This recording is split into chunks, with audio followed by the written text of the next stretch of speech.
The Minnesota Senate Commerce and Consumer Protection Committee, March 5th, 2024, and we have a quorum. Members, we just have 4 bills today. Should be out of here in about a half an hour, I think. When we get to the sports wagering, just a couple notes of programming, I guess. When we get to the sports wagering bill at the end of the agenda, obviously I will be in the testifier seat, and Senator Seeberger will be chairing. Members, we have already reviewed the principles of that bill. I don't plan to do a run-through of the bill or talk to the underlying content. It has been referred back here at the request of the Finance Chair to consider some amendments that he has worked on with Senator Rasmussen regarding safety provisions around problem wagering.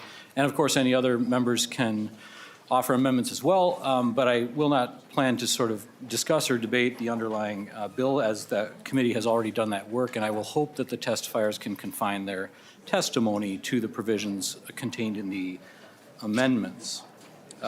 Senator Marty has requested to sit at the table with us today during that portion of the agenda. He's not a member of the committee. He will be at the table. He will not participate in the debate as not a voting member of the committee, but he will have the liberty to speak to the bill after we complete all voting. And with that, members, Senate File 3532 is in front of the committee. Senator Morrison. Thank you, Mr. Chair. Mr. Chair, members, thank you for the opportunity to present Senate File 3532, a bill to update and reform the prior authorization process. And Mr. Chair, I do have the A3 amendment. Senator Morrison offers the A3 as an author's amendment. All those in favor say aye. Aye. Opposed? Bill's in the form that you would like it. Senator Morrison. Thank you, Mr. Chair. Prior authorization is not a new issue. It is an issue most of us have either experienced personally or have heard from constituents who have experienced it. It's a process that insurers and health plans use to review the care that's ordered before approving whether or not they will pay for it. In 2020, we passed a bipartisan prior authorization reform bill that at that time was one of the strongest in the nation. That bill focused on the process of prior authorization by reducing decision-making times, requiring that the person making an adverse decision be of the same or similar specialty as the ordering physician, and requiring health plans to post data on the use of prior authorization on their websites. These reforms have been helpful, but practicing physicians continue to report that the number of prior authorization requirements and the complexity of those requirements continue to increase, and the prior authorization hassles and interferences with patient care have gotten worse. National data shows that physicians complete an average of 41 prior authorizations per week. They also report that they or their staff spend more than 13 hours a week on getting prior authorization approvals. Those numbers are pretty stunning, but what is worse is the impact prior authorization is having on patient care.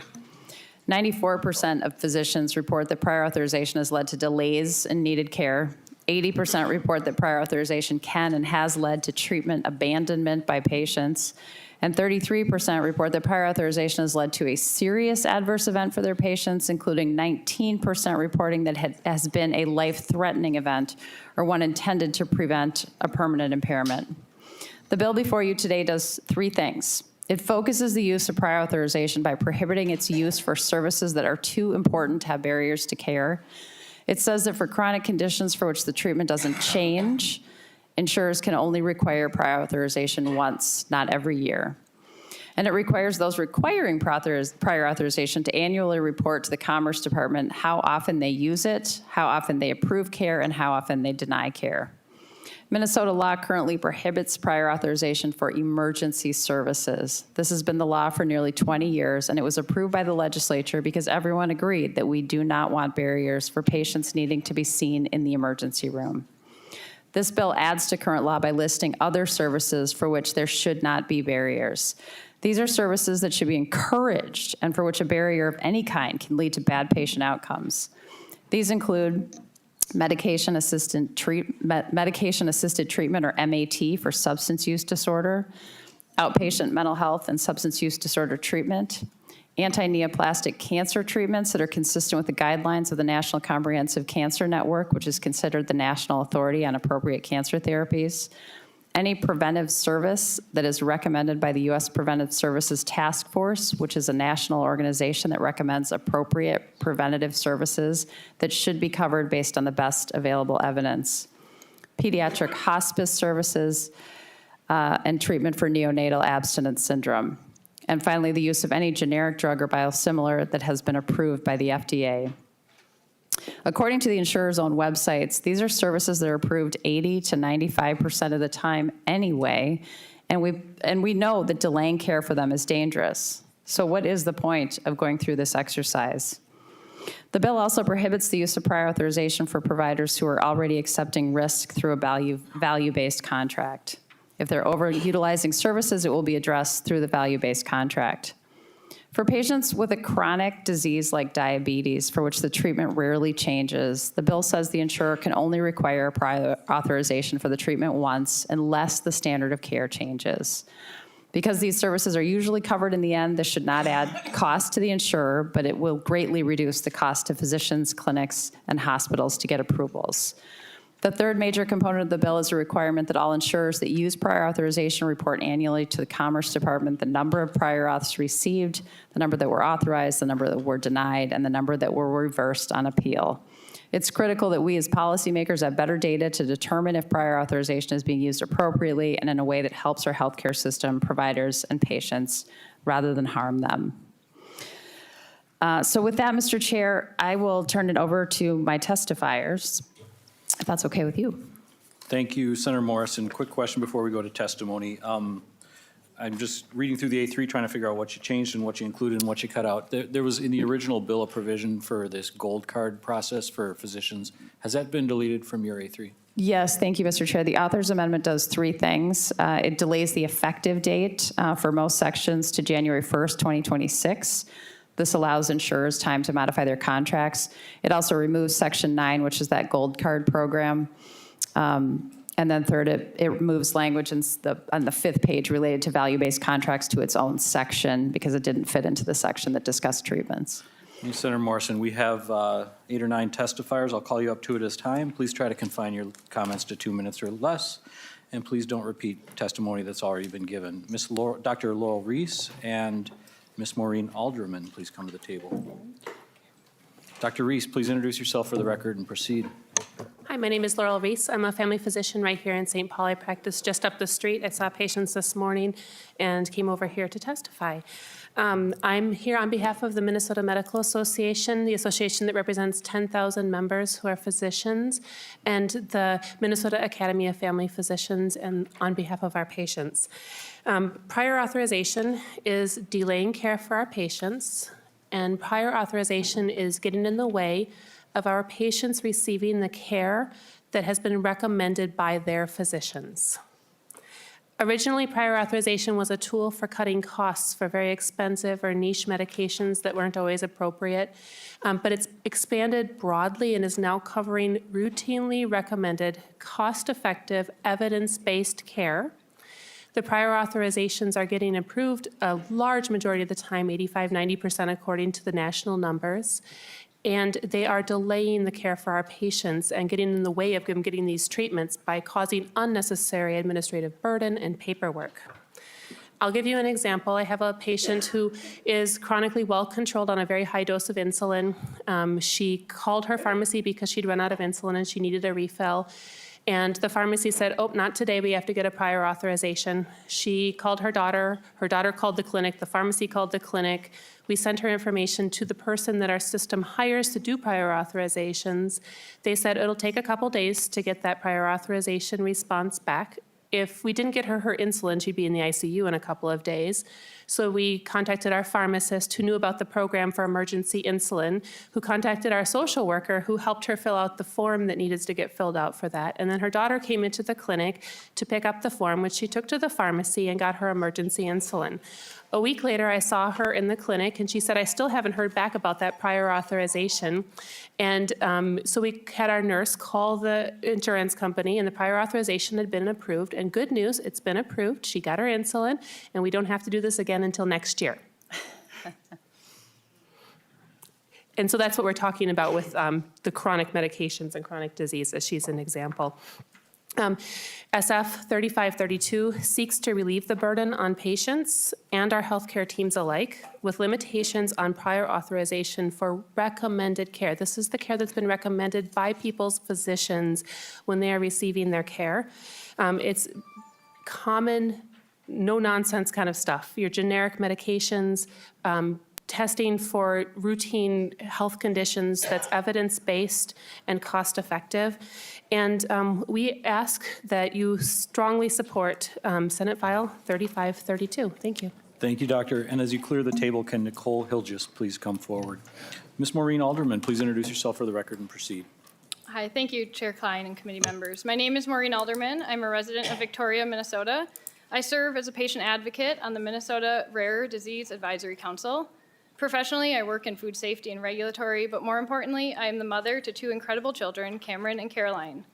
I'm here to speak in support of SF 3532, testifying on my own behalf. Caroline was born in November 2020, and thanks to the newborn screening, discovered to have a very rare health condition just 2 days after birth. This is her today at 3 years old. Caroline has a condition known as arginosinolic aciduria, ASA for short, a type of urea cycle disorder. This means that her body cannot fully digest protein and instead creates ammonia, which is lethal to your body. When Caroline was born, we were given a very bleak outlook for her long-term life. By the grace of God, we found a world-renowned specialist for urea cycle disorders right at our own doorstep at the University of Minnesota. Under her care team at the U, Caroline's development has far exceeded anything we ever could have imagined. In those early NICU days, we were told that Caroline's health would have an immediate impact on her IQ and her overall development. This is something that no parent wants to ever hear about their baby. However, Caroline's incredible doctors, paired with the proper diet and medication, has allowed her to have less frequent doctor visits, lab draws, and more freedom to be a healthy, happy, thriving toddler. Caroline will forever be on 3 prescription medications as her condition is chronic. One is a revolutionary drug called Ravicti, which is considered an ammonia scavenger. This medication maintains Caroline's ammonia level if she were to ever go into crisis, as they call it. Ravicti is unfortunately only available at 2 pharmacies in the country and has no generic or other medication that can replace it. Because Ravicti is expensive and rare, annually our insurance would love to replace it for something else. Every year at the end of June, my husband and I have a calendar reminder that says prior auth for Ravicti, because on July 1st, we know we will receive a letter saying that our coverage expires and requires that we go through the extensive prior authorization process. Now, thankfully, we have an incredible care team that knows how to fight this battle on our behalf. Our doctor knows what to write in this letter to the insurance company to explain the criticality this medication plays in their patients' lives so that there is no delay in Caroline receiving her medication. However, many chronically ill patients are not this fortunate. You may wonder, well, what happens to your daughter's health without her medicine? Everywhere we take Caroline, we carry an emergency letter with us because if she gets sick and her ammonia gets high, it isn't weeks that we could see impacts. It is hours, and doctors have told us it truly could be minutes. Without her medication, instead of playing in our yard with her big brother, she could be in a coma in the hospital. It could happen that fast. It is hard to explain the stress endured knowing that the medications are out there to keep you or your loved ones healthy, but the insurance or paperwork may be keeping you from it. This should not be how we operate in a state known for exceptional medical care. So as I sit here, knowing my 2 healthy, beautiful children can't wait for me to get home, please think of Caroline and all the other families dealing with chronic conditions that could be making memories together instead of on the phone with insurance companies or even worse, sitting bedside in a hospital together. Thank you for your time. Thank you, and we wish the very best to Caroline. Thank you. Can Ms. Hiles and Dr. Ntaba please come forward? Ms. Hiles, please introduce yourself for the record and proceed. Thank you, Chair Klein and committee members. My name is Nicole Hiles, and I'm the manager of the prior authorizations team at Children's Minnesota. I appreciate you having me here today to express our support for Senate File 3532, which makes changes to prior authorization requirements that would allow us to better serve our patients and their families. Children's Minnesota is the state's largest pediatric healthcare system, seeing more than 160,000 kids annually. In 2023, the 30 members of my prior authorization team worked to complete over 81,000 requests for nearly 58,000 individual patients. Many of these were children suffering from life-threatening diseases that needed prior authorization or PA approvals before receiving treatment. Our prior authorization team has almost tripled in size over the past 2 years. To accommodate the reality that authorizations have become more frequent and more complex. When a patient comes to us and it is determined that a medication or a specific nurse service is needed to treat them, we first determine if a PA is needed. Once the need is established and a request is submitted, treatment for the patient can be delayed anywhere from 48 hours to 14 business days, depending on the insurance provider. Note that this timeline only applies to requests initially approved without any additional complications. In other cases, when the initial request is denied by the insurer, the process of appealing a denial can take months. Today, I want to share the impact this has had on one of our patient families. James, whose name has been changed to protect our patient's privacy, is an 11-year-old who has been diagnosed with leukemia and is insured through Medicaid. 3 months ago, my team submitted a PA request for a drug to treat James's cancer and learned that it was denied because the drug we requested, though it is the standard of care for this illness, was not the preferred drug for Medicaid. Medicaid instead recommended we try 2 other drugs not approved for a patient James's age. My team and James's care team are still working to appeal this denial on behalf of James's family. In the meantime, James is being treated with this medication. Just 2 doses of this drug cost $78,000, and the patient doesn't know if this is going to be covered by their insurance.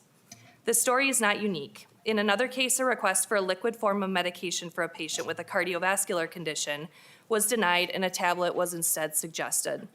The patient was 2 months old. A tablet could not be dosed or administered appropriately for a child of that age and size. Getting PA approvals for liquid medications that can be appropriately dosed for young children has also been a challenge with patients in hospice or experiencing neonatal withdrawal. After going back and forth with denials and appeals on these cases, over 95% of these requests do get approved. But too often, the time it takes to complete this process leaves families to make the difficult decision to move forward with their child's treatment without knowing if it will be covered by their insurance. This is not what a family should have to worry about while their child is fighting a life-threatening illness. We can do better for our children and families living in our state. Thank you, Senator Morrison, for your leadership on this bill, and thank you, committee members, for your time. Thank you, Ms. Hilgis. And as you clear the table, can Mr. Dan Andreessen please come forward? Mr. Antaba, Dr. Antaba, please introduce yourself for the record and proceed. Thank you, Mr. Chair. My name is Dr. Cway Antaba, and I've been practicing emergency medicine for about 20 years now. My testimony is dedicated to all the premature and preventable death certificates filled out because of unnecessary delays from the prior authorization process. A few years ago, I treated a 17-year-old patient who was brought into our ER after a repeat fentanyl overdose. He was living on the streets by then after dropping out of high school and getting kicked out of his loving home. We were able to stabilize him in the ER with a medication called buprenorphine, and he told me that he felt normal again for the first time since he'd left school. He was looking for an exit ramp from his life of addiction. During this moment of clarity, he told me that he was afraid of 2 things. 1, he was afraid of dying, like many of his friends. And 2, he also had a daily fear of what would happen if he stopped using the fentanyl. You see, it takes about 24 hours from the time of last use before somebody who's struggling with opioid addiction starts experiencing the tortuous and physical and psychological effects of opioid withdrawal. That's when these patients go into survival mode and their brain tells them that they need to use again in order to live. Buprenorphine is a life-saving medication which works by normalizing hormonal activity in the brain in a manner analogous to insulin for diabetes. Buprenorphine eliminates withdrawal symptoms, it eliminates the cravings, and then it also protects from overdose better than any strategy that we have available.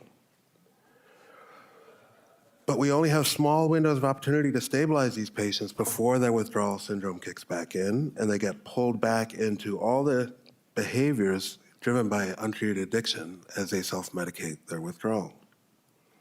Our patients physically cannot wait for a prior authorization. Opponents of this bill may argue that prior authorization is in the patient's best interest, or that it exists to ensure that treatments are medically necessary. But these notions are disprovable by death certificates and data.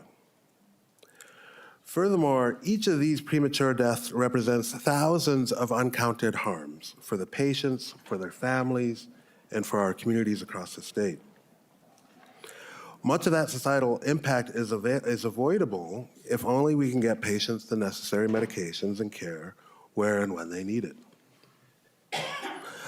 I don't know if that 17-year-old patient ever found his exit ramp, but adolescents have the highest rates of prior authorization denial. They have the lowest rates of access to treatment, and they have the steepest climb in overdose fatalities across the country. These premature deaths have tripled in just 3 years. But the best news is that starting and maintaining these patients on medications like buprenorphine, along with a seamless transition to care when they leave the ER or the hospital, we can improve their 5-year survival rate by over 400%. This bill fixes many of those problems by reducing barriers to access for life-saving medications and treatment. Thank you for the honor of participating in this process in support of this important legislation. Thank you, Doctor. And as you clear the table, can Ms. Michelle Crimmins please come forward? Welcoming Mr. Andreessen from the Minnesota Council of Health Plans. Please introduce yourself for the record and proceed. Mr. Chair, members of the committee, my name is Dan Andreessen with the Minnesota Council of Health Plans, a trade association for Minnesota's nonprofit insurers, which includes Blue Cross Blue Shield of Minnesota, Health Partners, Medica, Sanford Health Plan, and UCare. Our members want the PA process to work as efficiently as possible, and if the stories you've heard today is involving a council member health plan, then we want to find solutions to that problem. Patients should be put in the middle of this process. However, the council is opposed to broadly eliminating the use of PA as a way to solve these problems because of the complexity and cost of healthcare. PA is a real-time double check of healthcare services and treatments to check if the care being delivered is safe and appropriate and that providers are promoting the lower cost options so patients are not overpaying for their care. Every session we hear about rising out-of-pocket costs and the growing problem of medical debt. Council health plans try to be targeted in their use of PA and it's not used for all healthcare services. Over 98% of our claims never involve PA. It's focused on services and treatments which have the potential to cause significant patient harm, have a high cost, have various alternatives, or for services which plans see a track record of inappropriate or fraudulent use. But we know providers have concerns over PA, and that's why we negotiated with them, and Senator Morrison, on legislation in 2020 regulating PA and establishing timelines on when PA review must be completed. That law requires all PAs must be completed within 5 business days, and if the provider requests an expedited review, this must be done within 48 hours. Now, it's important to note that this law only applies to the fully insured commercial market. Medicaid and Minnesota Care were exempted in that bill, and the employer-sponsored plans are preempted under federal law. If there are concerns about delays in care, we are wondering if they're coming from markets that are not covered by the 2020 law. Now, regarding Senate File 3532, we do have many questions, but here are just a few that I want to present to the committee. Generally, how is this going to interact with the new federal rule published last month on PA and interoperability? This rule establishes its own PA timelines, requires creation of PA automation and patient provider portals. Our plans are still digesting this 822-page rule and contradictions in this language. There are contradictions with the language in this bill. Section 5 requires plans to create an automated PA process, but does not require providers to use it. Given the lack of provider compliance with state law requiring providers to use EPA for prescription drugs, what assurance do we have providers will use this system? And Sections 6 and 7 list several conditions which will be exempted from PA, which do not consider future changes in medical practices or new treatments and the costs associated with those changes. Look at the changes we've seen with treatments for obesity and the drugs that are come on the market now costing $1,000 a month. If you support this bill, you may believe that the exemptions in the bill make sense today. But what happens in 5 to 10 years when treatments change and data suggests PA should be reinstated? Can we expect providers will support reinstating PA in the oversight of their practices? As this bill moves forward, we're committed to working with Senator Morrison and bill proponents, but remain opposed at this time. Thank you, Mr. Andreessen. As you clear the table, can Senator Michelle Benson please come forward? Ms. Crimmins, please introduce yourself for the record and proceed. Thank you, Chair, members of committee. My name is Michelle Crimmins. I'm a registered lobbyist representing Prime Therapeutics, a pharmacy benefit manager headquartered in Eagan, Minnesota.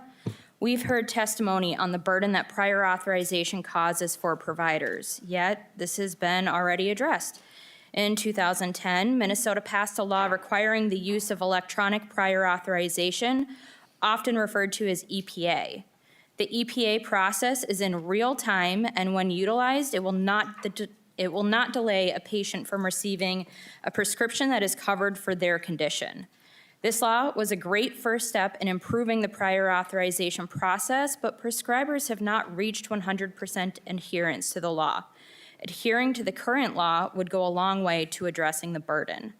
We've also heard a lot about SF 3204, the Minnesota law passed in 2020 that set reasonable requirements for use of prior authorization, such as annual posting of prior authorization data on a plan's website, a limit on prior authorization data that requests requirements, required health plan change notifications, a requirement for any adverse determination to be made by a licensed physician in the same area of practice as the prescribing physician, something that, again, we've heard in testimony, and many more.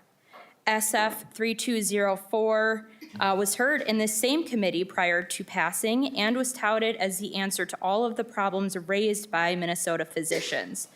Unfortunately, Minnesota Medicaid and state employee plans were excluded from this law because of the significant financial impacts to the plans. The financial impact has been felt by Minnesotans insured in the commercial market and Minnesota employers. After enacting the solution to prior authorization, we're now here to discuss SF 3532, which nearly entirely removes prior authorization. This will have a significantly larger financial impact. Thankfully, this time around, Minnesota Medicaid and state employee plans are included in the current draft of the bill. After all, if SF 3204 was the answer to prior authorization, it should have included the state Medicaid program and state employee plans. If the committee finds that SF 3532 is good public policy for Minnesota's employers and commercially insured, then it should also be considered good policy for Medicaid and state employee plans. Because of the cost impact of SF 3532 and numerous concerns with the bill, Prime Therapeutics opposes. Thank you, Ms. Crimmins. And as you clear the table, can Mr. Bentley Graves come forward? Senator Benson, welcome to the committee. Please introduce yourself for the record and proceed. Good afternoon, Mr. Chair, Senator Morrison, and members. I am Michelle Benson, representing the Health Plan Partnership of Minnesota that includes Allina Health Aetna, Cigna, and United Healthcare. As members know, COVID changed healthcare in many ways. The health plans are incorporating many of the lessons that were learned during COVID, including improving the prior authorization process. Additionally, CMS is promulgating rules around the interoperability of electronic health information, including prior authorization. In this dynamic environment, I'd ask policymakers to consider alignment with emerging federal standards to limit the cost and complexity that a patchwork approach would cause for Minnesotans. You heard during testimony today, testifiers indicating that their coverage was through medical assistance. And so we thank the author and members of the committee for recognizing the need for public programs and the PDL to provide the same standards, to meet the same standards as is required in the fully insured market. The 2020 bill did not include public programs, and Mr. Chair, I think we are seeing some consequences of that today. As the committee considers the structures of the reports that are included in the bill, please be aware that the data should be held in aggregate or at the very least de-identified. Additionally, in these reports, it might be helpful for the public and policymakers for information to be available based on coverage type, that is a public program, ERISA, or the fully insured market, and to do a comparison of those providers that comply with electronic prescribing as compared to paper prescribing. Members, there's work to do on this bill. We want to make sure that patients receive the care that they need.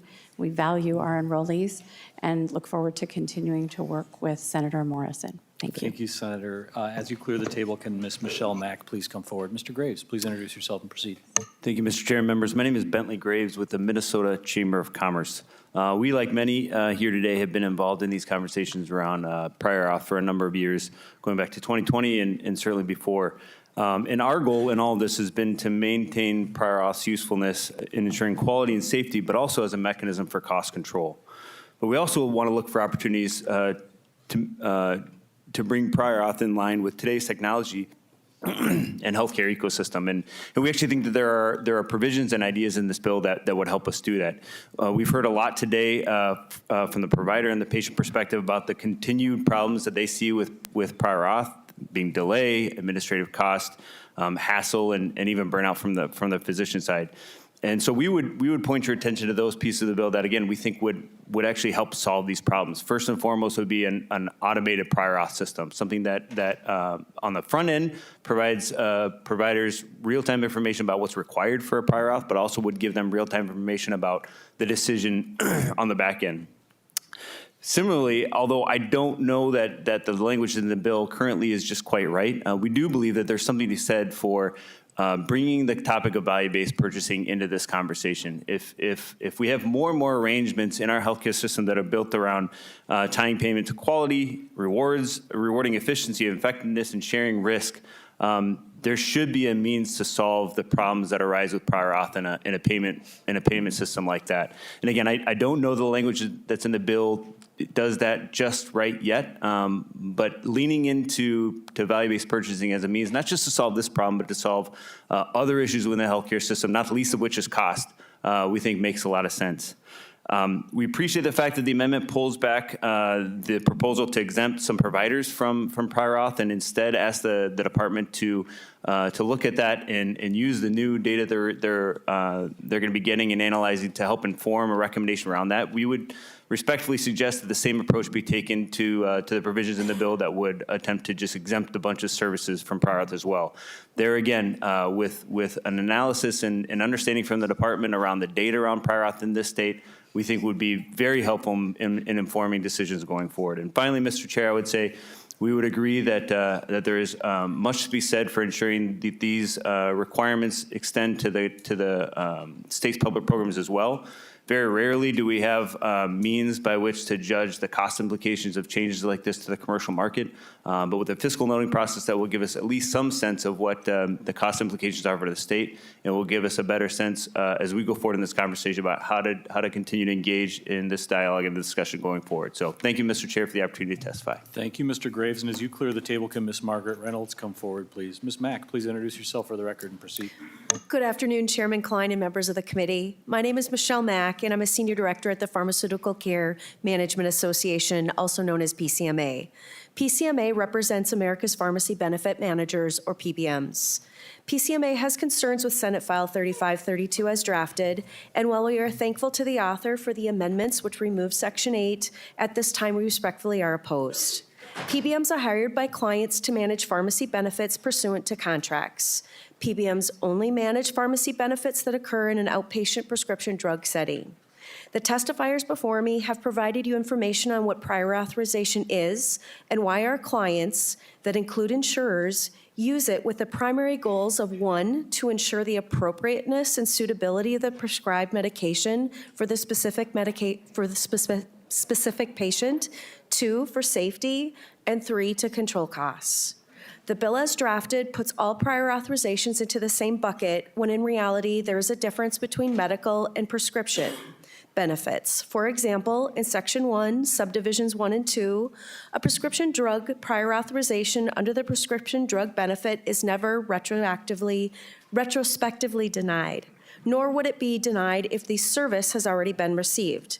This is because once a prior authorization is approved for a prescription drug using the prescription drug benefit, a patient receives said prescription drug for the amount of time approved, typically a year, sometimes more, depending upon the circumstances. Also, a prescription drug is not a service.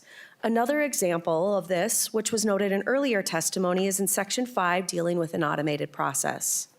We also have concerns with Section 6 as it is changing emergency exemptions to certain exemptions. This includes not being able to use prior authorization for generic drugs, interchangeable biosimilars, and medications to treat substance use disorders.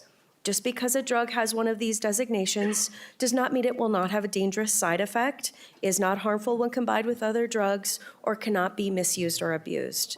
And finally, we have concerns with Section 7, which deals with prior authorizations for chronic conditions. As written, this is very broad and encompassing requirement. I appreciate the committee's time and attention to our concerns, and we are willing to work with the bill proponents as well as the author. Thank you. Thank you, Ms. Mack. Ms. Reynolds, please introduce yourself for the record and proceed. Thank you, Mr. Chair, members of the committee. My name is Margaret Reynolds. I'm with Cigna. Excuse me. Given the testimony that preceded me, I will be very brief. I have written testimony in your committee packets. I want to focus my comments today on Section 3, the definition of adverse determination.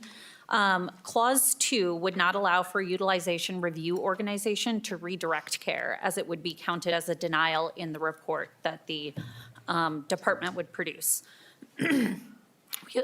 Excuse me. Excuse me. Okay. For example, for young children with headaches, many providers start with a CT scan, which is less expensive than an MRI. However, the evidence-based guidelines indicate that an MRI is a better option because of the quality of the image produced. The prior authorization would allow the provider to go directly to the MRI, helping the patient avoid potentially harmful delays in diagnosis and the copay associated with an additional test. We think in this instance for imaging, prior authorization is a useful tool. The definition of adverse determination should be refined as it's part of the automated process language in Section 5, Clause 4, as well as the report required of the department in Section 11.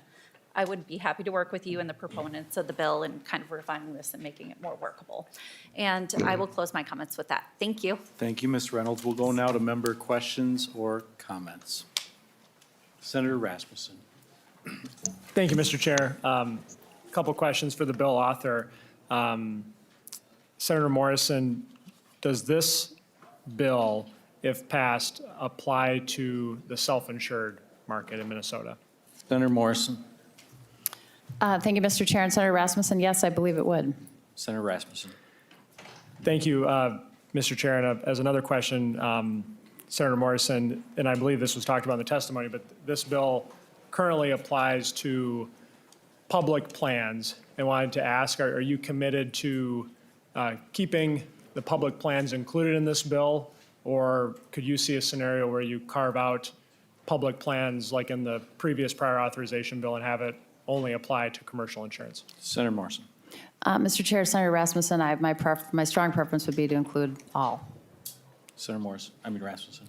Thank you, Mr. Chair, and thank you, Senator Morrison. I think that's really important to, if we have a mandate, and I appreciate Chair Klein's leadership on this, if we have a mandate that we apply it to the entire healthcare ecosystem and not just to a small portion of it. Mr. Chair and Senator Morrison, do we have a fiscal note yet on this, or do we have a sense, even informally, from the Department of Human Services on what this bill would cost for the public programs? Senator Morrison. Mr. Chair and Senator Rasmussen, the fiscal note is not completed yet. Senator Rasmussen. Thank you, Mr. Chair, and thank you, Senator Morrison. Do we know, for the commercial market, do we know how much this bill would increase health insurance premiums for Minnesotans? Senator Morrison. Mr. Chair, Senator Rasmussen, I do not know the answer to that question. Senator Rasmussen. Thank you, Mr. Chair. I would argue that without the fiscal note, this bill isn't ready to leave committee today. And the reason I would say that is that fiscal note, as some of the testifiers have talked about, will tell us about the impact that this bill will have on health insurance costs for Minnesotans. And I think that is something that this committee has taken seriously. It's an issue that we've had to deal with, whether the Democrats are the majority, Republicans are the majority, about the health of our insurance markets and the costs that get passed along to Minnesota consumers. And I'm concerned today that without the fiscal note, don't know the impact that this will have both on the budget and on Minnesotans. And I think there is definitely a conversation to be had around making sure that prior authorization isn't becoming a barrier to Minnesotans getting the care they need. But I also think we need to make sure that we are allowing payers to make sure that the cost of care in Minnesota doesn't skyrocket, and that the Minnesotans that I talk to that are concerned about the cost of care are protected and they don't see a big increase in premiums from this bill. So I'd ask that we wait for that fiscal note, wait to have some more information, and not send the bill out of committee today before we know the impact it'll have on the cost of care here in Minnesota.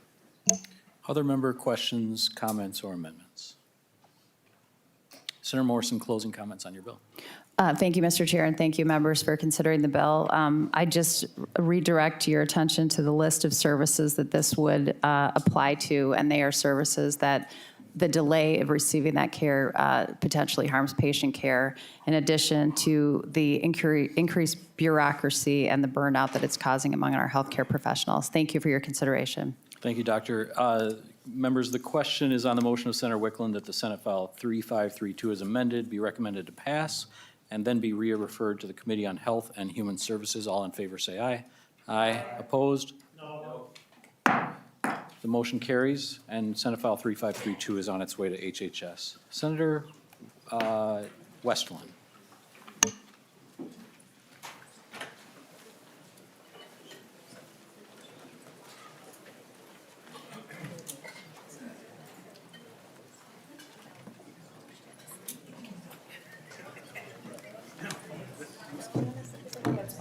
I'm going to try not to take this personally.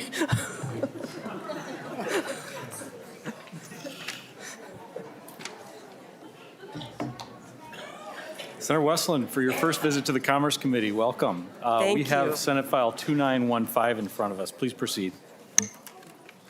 Thank you, Senator Klein, and thank you, members of the committee. This is my first tour of the Commerce Committee, so be kind. I am here today to present the Minnesota Data Practices Act. And as you know, we do have the Government Data Practices Act that determines how government data is handled and collected, stored, and released.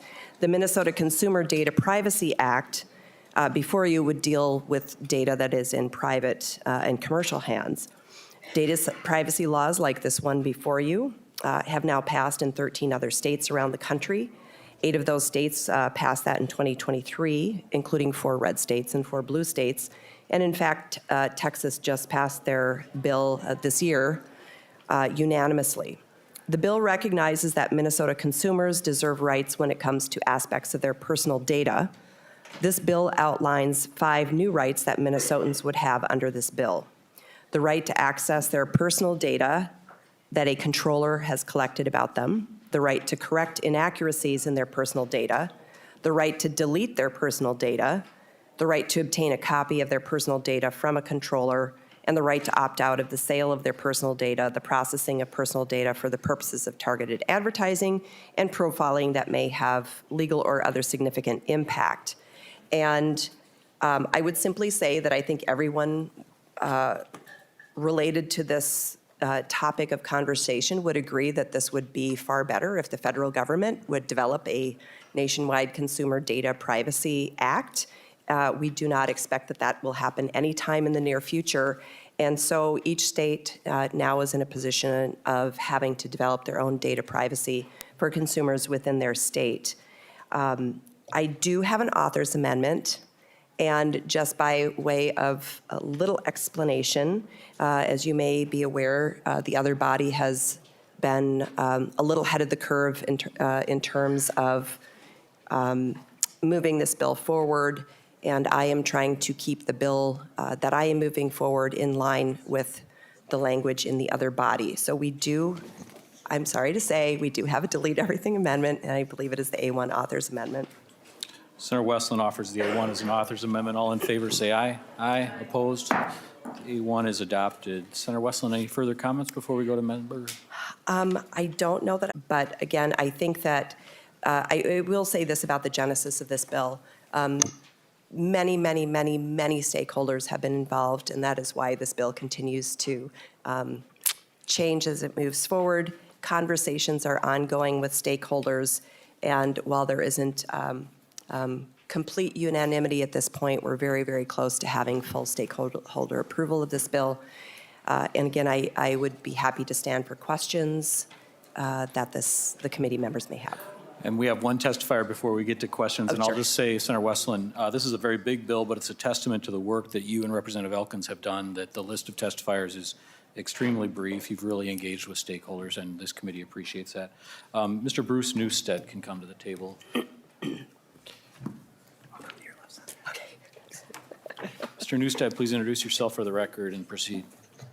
Mr. Chair, members of the committee, Senator Westlin, thank you so much. I'm Bruce Newstead with the Minnesota Retailers Association. We're a collection of about 1,200 storefronts across the state, from some of your favorite Main Street retailers up to some of your favorite national brands with a national presence. I just want to thank you for the opportunity to comment on Senator Westlin's consumer data privacy bill today. We really do have a deep appreciation for the work that the senator and her House counterpart have put into this bill over literally the course of years. In the course of those conversations, though, I will say as retailers, we've wished retailers weren't caught up in this bill. We think the intended audience really is data brokers and processors. Having said that, the bill in front of you today does represent a significant alignment between Minnesota's approach and the laws of other states, Connecticut, et cetera, that we think is important relative to sort of some continuity in how you do business and what consumers might expect. We also think that's important for the vendors that serve retailers to have those same operating guidelines that match across states as well. As Senator Westlin mentioned, there are a few areas of the bill that we want to continue to work on. I think the definition of geolocation and a few technical things like that. This bill is at that point where everybody's picking away at all of the details, try to make sure everything's right and make sure everything works. So there's a little bit more work to be done, but we appreciate the opportunity to have those conversations. I have one other comment, and I should probably save it for Senator Latz's committee, but the enforcement mechanism in this bill is actually the Attorney General's office and the professionals there. This is a rather weighty bill with some technical definitions, and it really does make sense to have the professionals at the Attorney General's office work on the enforcement so that consumers, retailers, other stakeholders know exactly how to respond and how to handle enforcement and different interpretations of the bill as well. So we appreciate that. Thank you, Mr. Newstead. Senator Rest. Thank you, Mr. Chairman. This is the first committee that this bill has been in, and I really would appreciate you going through the bill section by section so that I know what's in it. I had seen the bill as introduced, but not the DE amendment, so I would like to know what's in it, if you would. Senator Westlin, are you prepared with sort of a bill summary, or would you like a testifier to come forward? I wish I could phone a friend. I don't know if staff is able to do an actual walkthrough of the bill. I think a summary has been provided. Senator Westlin, we so have I guess counsel. if there are specific questions, I would try to answer those. But if Members, we have a summary, and we'll have Olivia Siverson do a walkthrough of the bill. Thank you, Mr. Chair, members. I did prepare just a brief walkthrough of the bill, but like it's already been said, there's a more detailed summary in your bill packet. So I'll just kind of go through what each section outlines, and then I'll be available for questions as well. So Section 1 creates a new section in Chapter 13, which references sections outside of Chapter 13, which is this Chapter 325-0. Which essentially says that the Attorney General data is being classified outside of Chapter 13. Section 2 cites the chapter as the Minnesota Consumer Data Privacy Act. Section 3 defines several terms related to consumer data privacy, including controller, processor, processes. And then Section 4 outlines the scope, and it also includes several exclusions to the Minnesota Data Privacy Act. Specifically, this chapter applies to entities that conduct business in Minnesota or produces products or services that targets residents of Minnesota. Section 4, like I said, also includes a list of entities and types of data that are excluded from this chapter. Just a brief example of what some of those are includes government entities, healthcare providers, and certain health information and health records. Section 5 requires controllers and processors to meet specific obligations under this chapter. Controllers and processors enter into contracts which then govern how that data is processed. Some of those responsibilities include processors are required to adhere to any instructions within that contract from the controller. The controller and processor are required to then implement security measures related to protecting that data as well. Section 6 establishes consumer personal data rights and requires controllers to comply with consumer requests to exercise those rights. Some of those rights include, let me see here, whether to confirm what data the controllers are processing, the right to correct inaccurate personal data, and the right to delete personal data as well. A controller then must also have an opt-out mechanism to allow consumers to opt out of having their personal data used for targeted advertising or any sale of personal data. Section 7 deals with de-identified data or pseudonymous data, which is essentially data that is not easily associated with a consumer. This section states that controllers or processors do not need to take certain actions related to identifying the data and the consumer that data is related to. Section 8 creates several responsibilities for controllers, including providing privacy notice to consumers, responsibilities related to the use of consumer data, and a non-discrimination discrimination provision. Section 9 requires small businesses in Minnesota to get consumers' consent prior to selling sensitive data. Section 10 requires controllers to conduct a data privacy and protection assessment that describes the policies and procedures the controller has adopted to comply with the obligations in this chapter. Section 11 establishes limitations to those obligations imposed on controllers under this chapter, essentially saying that the obligations do not require the controller to not comply with the law or interfere with any of their legal rights. Section 12 provides for enforcement by the Attorney General, and Section 13 states that this chapter preempts laws adopted by any local government. Thank you, Ms. Siverson. Members, other questions? Senator Rest. Thank you, Mr. Chairman. The reason why I asked for a section-by-section review is that the language in the DE is 25 pages long. It's all new language, and seems to me it should be reviewed in a public setting and not just referred to the other body as everybody agrees on it. This is the first committee, and seems to me that my request was certainly not frivolous. Thank you, Mr. Chairman. And Mr. Chair, and Senator Rest, my apology, I actually meant to request a walkthrough at the beginning, and I forgot, so I apologize. Other member questions or comments on the Consumer Data Privacy Bill? Senator Rasmussen.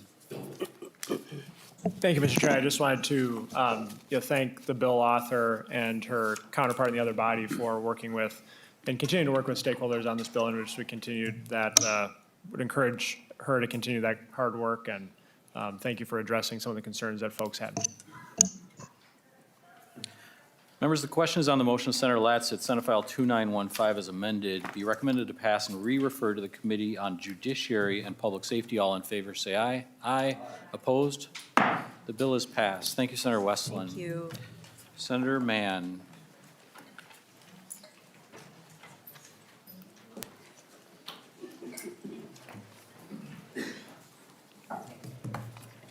Thanks, Olivia.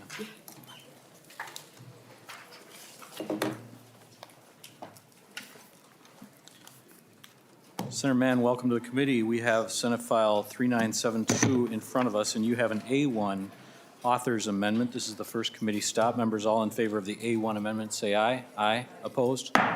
Bill is in the shape that you would want it to be. Senator Mann, to your bill. Thank you, Mr. Chair. Members, Senate File 3972 seeks to keep children and adults out of the emergency rooms and to keep them from dying from the abuse of inhalants that contain fluorinated hydrocarbons called difluoroethane, or DFE. DFE is a liquefied gas found in compressed air used to dust electronic equipment, cans of dust off perhaps being the most common one that people have seen. When inhaled or huffed, DFE contains psychoactive properties that cause a high that is short but very intense, and it is very addicting. But aside from that high, DFE can also cause asphyxiation, seizures, heart attacks, flash pulmonary edema, and death. Withdrawal causes agitation, hallucinations, and psychosis. Nationally, about 2.2 million people report inhalant use, including almost 4% of 8th graders, 3% of 10th graders, and 2% of 12th graders. It kills about 100 to 200 people every year. And in the last 3 years in Minnesota alone, 8 people have died between the ages of 17 to 48. And while this number might seem small, we are also talking about addiction treatment, and we are talking about thousands of emergency room visits, including for withdrawal symptoms that, again, this product can cause. So this bill makes it so that duster products with DFE cannot be sold to anyone under the age of 21. They must be held behind the counter, and no more than 3 cans can be sold to one person at a time. And we also ask for a warning label to be placed on the product. With that, Mr. Chair, the amendment simply clarifies that duster has to contain the DFE in it, and it pushes out the enactment date. Thank you, Dr. Mann. Can I have Samantha Lee and Katie O'Meara please come forward?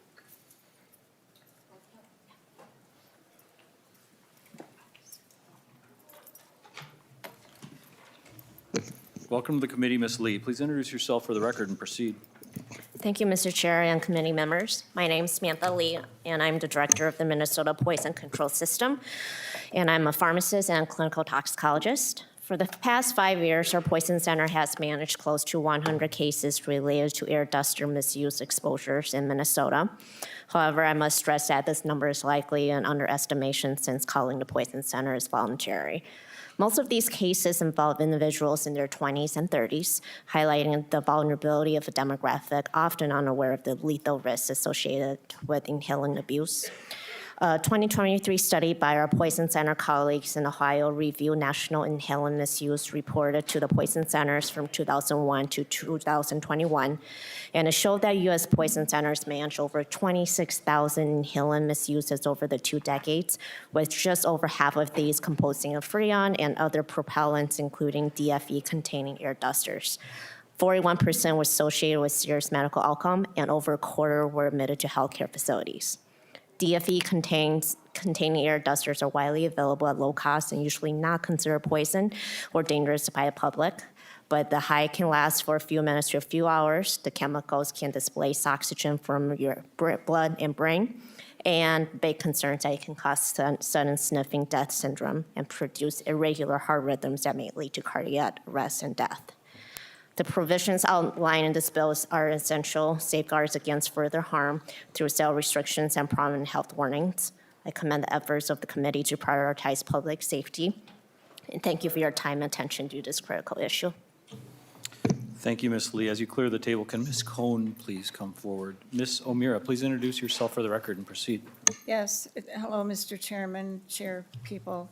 My name is Katie O'Meara. May I begin? My name is Katie O'Meara. I'm the mother of Tommy Byers, my only child.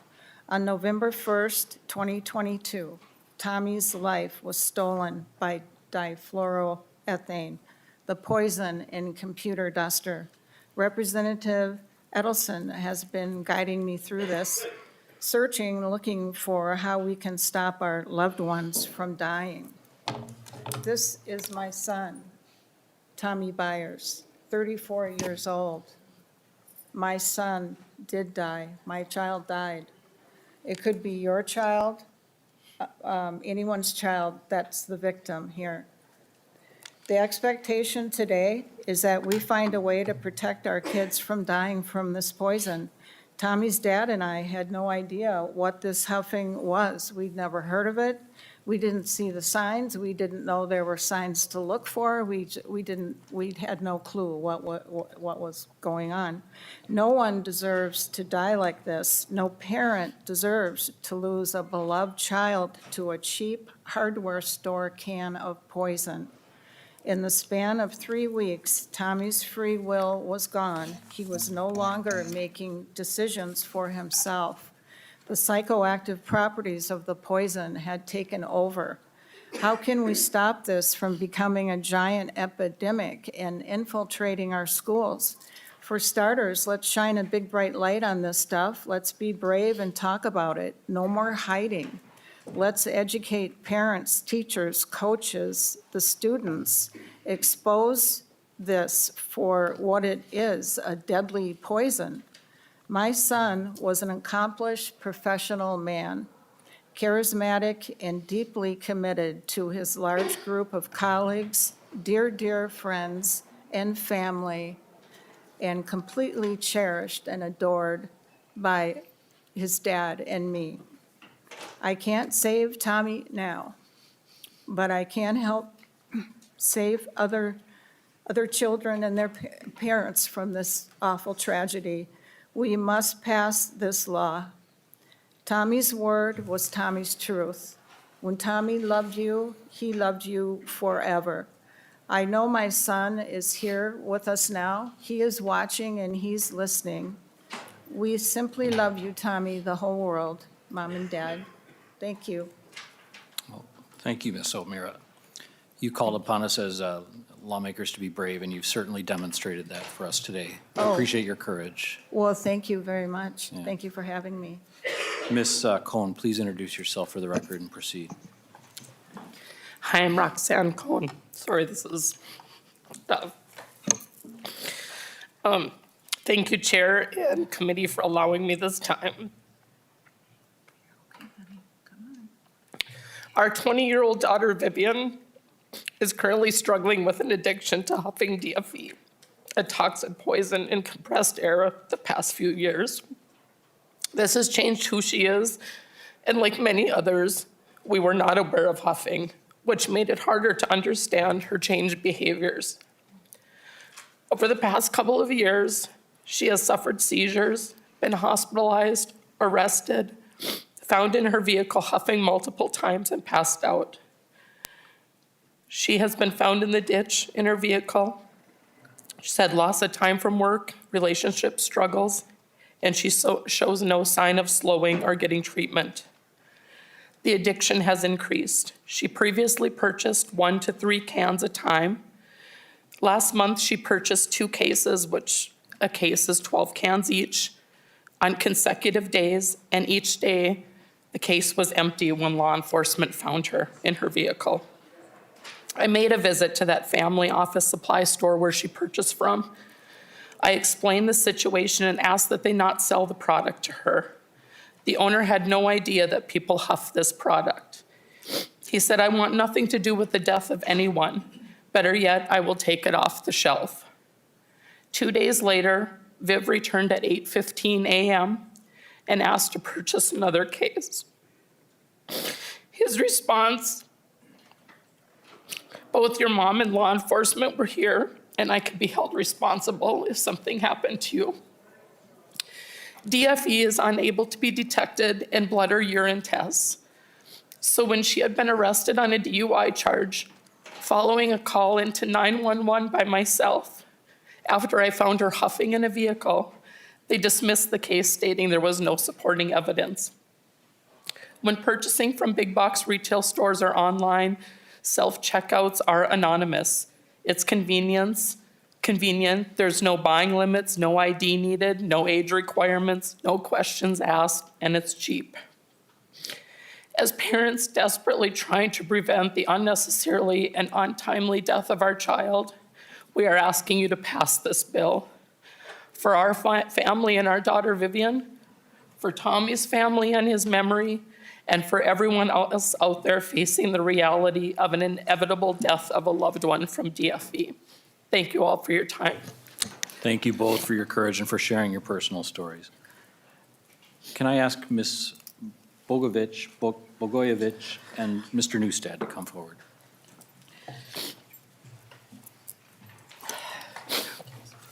All right, thank you.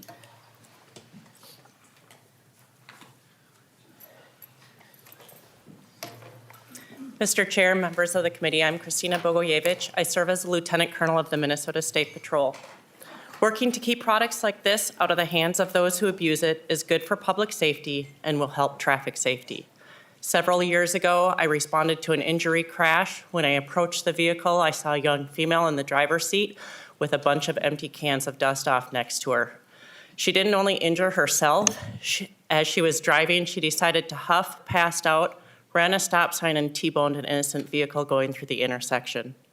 Drivers ingesting an inhalant do present a danger on the roads, and we hope this bill can make a difference. Thank you, Officer. Mr. Newstead, please introduce yourself and proceed. Thank you, Mr. Chair, members of the committee. My name is Bruce Newstead with the Minnesota Retailers Association. Appreciate the opportunity to be here today and talk on this bill. I will say retailers are learning about this problem in real time, much like you are, so we're digesting the conversation. But I will say if the legislature chooses to place restrictions on this product, we'll be great partners in that law as well. We'd love to continue to talk to Senator Mann about some of the provisions and their interaction. One of our concerns is if there's an age 21 restriction, is there still a need to have a behind-the-counter restriction? But we look forward to continue to have that conversation. I was also going to ask Senator Mann if she'd consider a delayed effective date just to make sure everyone can get on the same page and comply, but she's done that today, so we're very much appreciative of that. Thank you, Mr. Chair. Thank you, Mr. Newstead. We'll go now to member questions and comments. Senator Rest.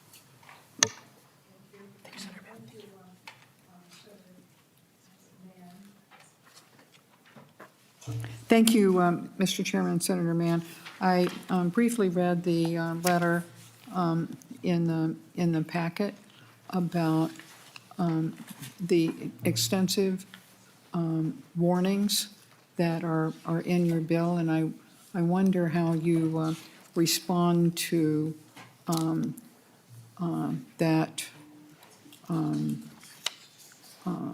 those comments. And I have two questions, and is the extensive, does research or an authority say that giving more and more extensive warnings really do make a difference? And then I also wondered why there is such a low standard. I realize this isn't the Judiciary Committee, but this is the committee where everything can be addressed. Why you settled on preponderance of evidence? Those two questions, Mr. Chairman, Senator Mann. Senator Mann. Thank you, Mr. Chair, Senator Rest. So the labeling came from conversations with Hennepin Health as well as from the consumer reports. People working in poison control and who do packaging. The data shows that warning labels do have effect. So that's between all those people, those smart people that do that, that's what we came up with. I did have conversations with the gentleman who wrote that letter, can't remember his name right now, who did have concerns about the size of the warning label and all the other things that have to go on a can. So I'm in active conversations with him on that to make sure that everything can fit on the can surface. And then the violations piece, is that what you're asking about?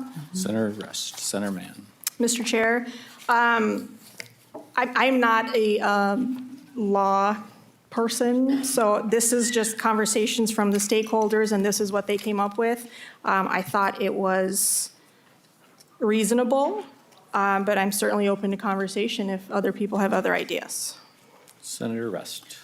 Well, Mr. Chairman and Senator Mann, the man's name was Fenarelli. Maybe you remember it. I can't hear Mr. you. Fenarelli? Yes. Was the man's name? Yes. And I'm just, curious about why such a low standard excuses someone, that's all.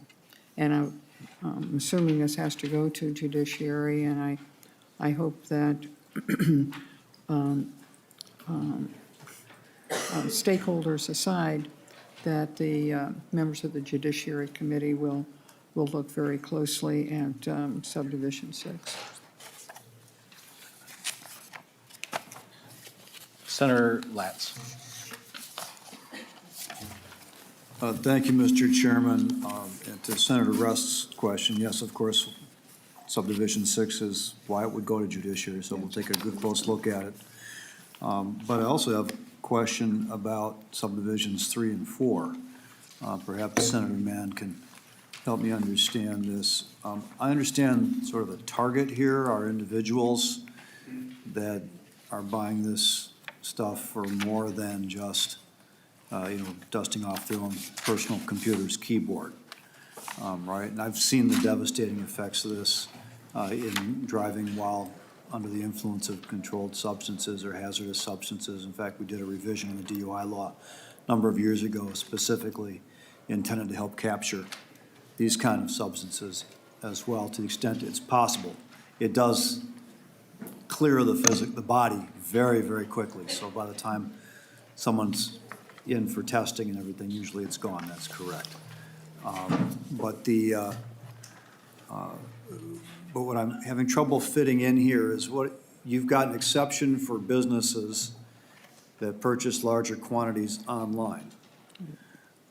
Where is there room in this setup here for a business that goes into Office Max and wants to buy a case in person? And does online purchase mean something like from pure online retailers or from Office Max where you can order product online and have it delivered? Or you can walk into the store and you can buy it online. Or maybe you've got a person that's running a business out of their home doing computer repair work, and they would use it more than 1 or 2 cans or 3 cans at a time. They would want to buy a case for their business purposes, but they're not abusing it in any way. Is there some way to facilitate that? And can you tell me how that might fit into this setup? Senator Mann. Mr. Chair, Senator Letts. So from the research of the people that end up in the emergency room and end up abusing this, we're noticing that they're not the ones purchasing online, cases online. They go to a store and buy it because they want that high, like immediately, which is the reason why too, if we have it behind the counter and at the age of 21 is because kids are walking into stores and huffing in the store. But for this, so we're seeing that those people who are abusing the product are not buying cases online, they're going to the store. So we put this exemption in for those big businesses that do purchase a lot and they have large businesses that need this. And if you know, the question was asked earlier about what if you have a mom and pop computer store that just wants to go to the store and buy 5 cases? Well, they would buy 3. And that's the answer to that. Senator Latz. I'm sorry, I didn't quite hear it. They wouldn't be able to buy the 5 cases, they would just buy 3 cans and that would be it? Unless they order, again, large quantities online for their business. They can also come back the next day and buy 3 more if it's a dire circumstance where they need their dust off that day. Senator Latz. Mr. Chairman, Senator Mann, I understand what you're trying to accomplish here. That seems to me like an undue restriction on a mom and pop computer store that may not want to go online and buy their cases, or they may go through a case every several days because of the work that they do. And they want to be able to send an appropriate employee in over age 21, you know, buying it behind the counter, meet the other requirements, who wants to buy it in a higher quantity. Is there any room in here for some kind of a certification or approval process or some documentation that it's for business use and not for personal use? I would suggest working on something like that. Because frankly, my guess is I don't know how you do it exactly. I'm kind of thinking of this out loud here, but I think there ought to be some room in there that you wouldn't actually have to force every business online to purchase their products. In fact, it might be more convenient for businesses to buy a case or 2 cases at a time in person at a store. And it also, frankly, it would restrict the sellers to the point where they couldn't have larger in-person sales either under any circumstances. And it would force their potentially larger purchasers to go online. And if a retail outlet doesn't have a robust online sales operation, they're going to miss out potentially on some good sales. So I guess I'd encourage you to think about that. And I guess this would really be the committee, not judiciary, to sort that out. So I share your goal, but I see this space here that might need to be addressed as well. Any response, Senator Mann? Yeah, just if you have a business that's using a case every few days, they're not going to Home Depot to get their dust off, right? They're ordering from a distributor. So this, I see what you're saying, but this is more for those I walk into a store and I want to purchase dust off. Not for businesses who are using that much of the product. These businesses are generally not, again, walking into a store and buying it. They're ordering it from a distributor. But I do see what you're saying. Senator Latz. Well, Mr. Chairman, I'm not in the market for that, so I would assume there are places that sell cases of it to more in person to more than just individuals looking to huff it.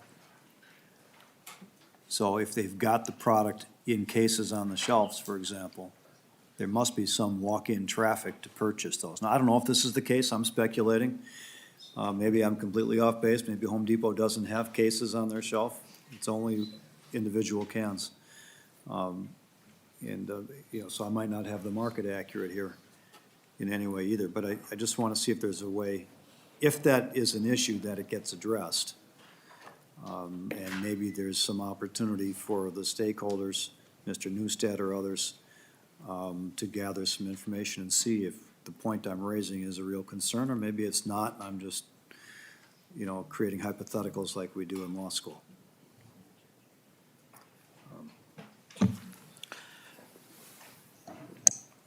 I'll just respond, I guess, in my role as the chair of the Commerce Committee, Senator Latz. I guess, first of all, the policy itself seems reasonable to me. It seems like a very necessary prohibition to prevent excessive abuse, such as in the personal stories that we heard about. And the alternative of ordering online seems reasonable to me.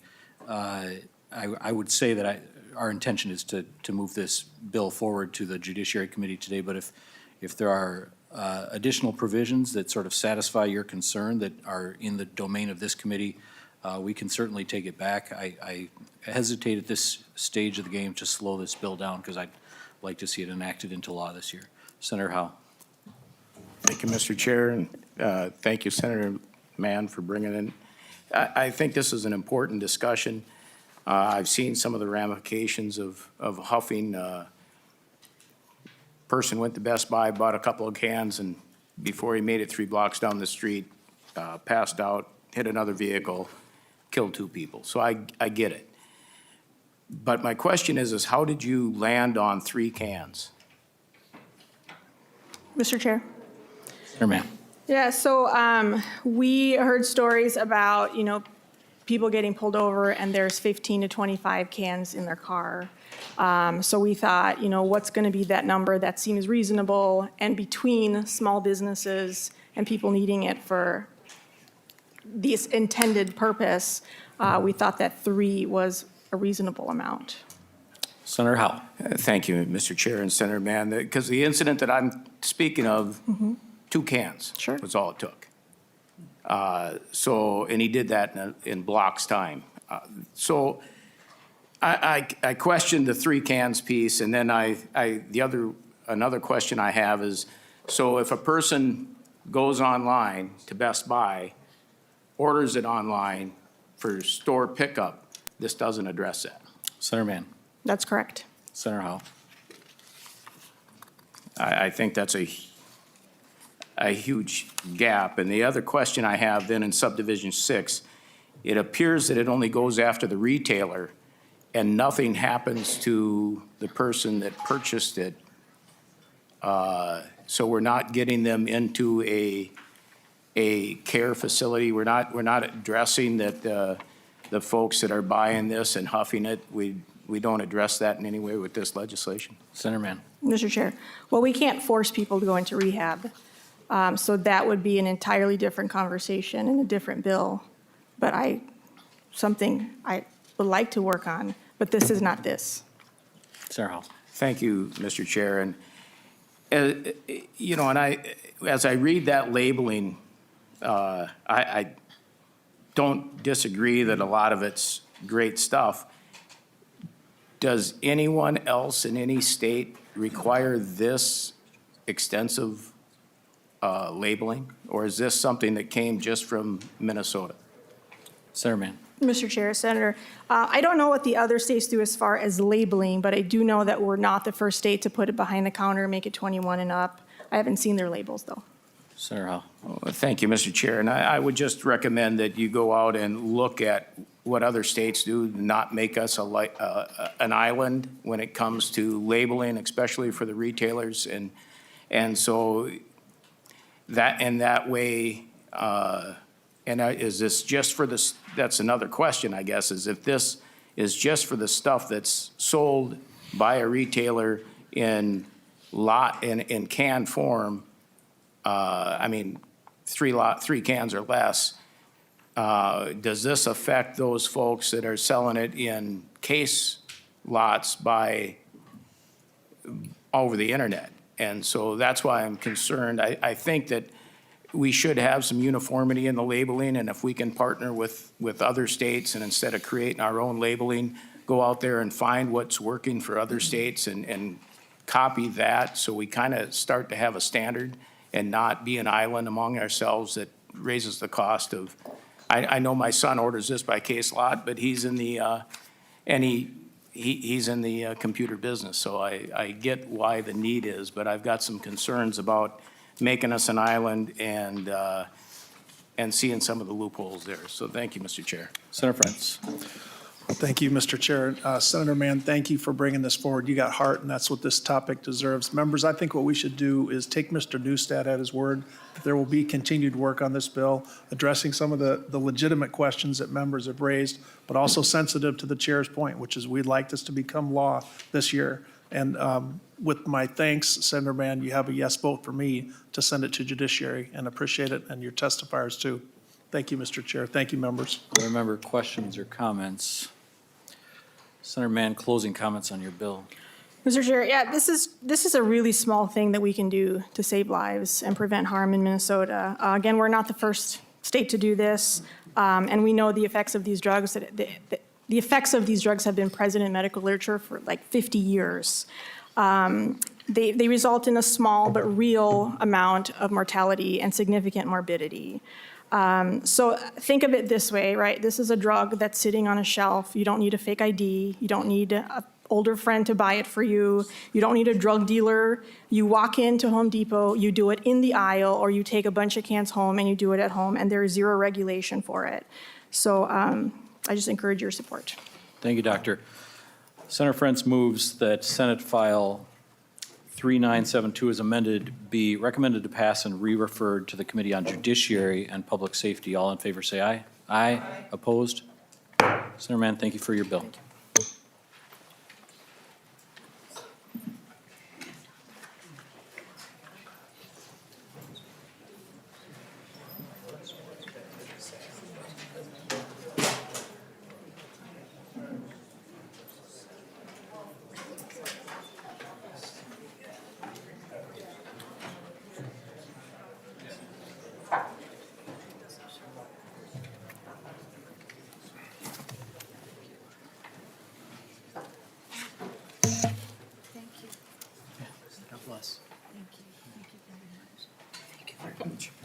God bless.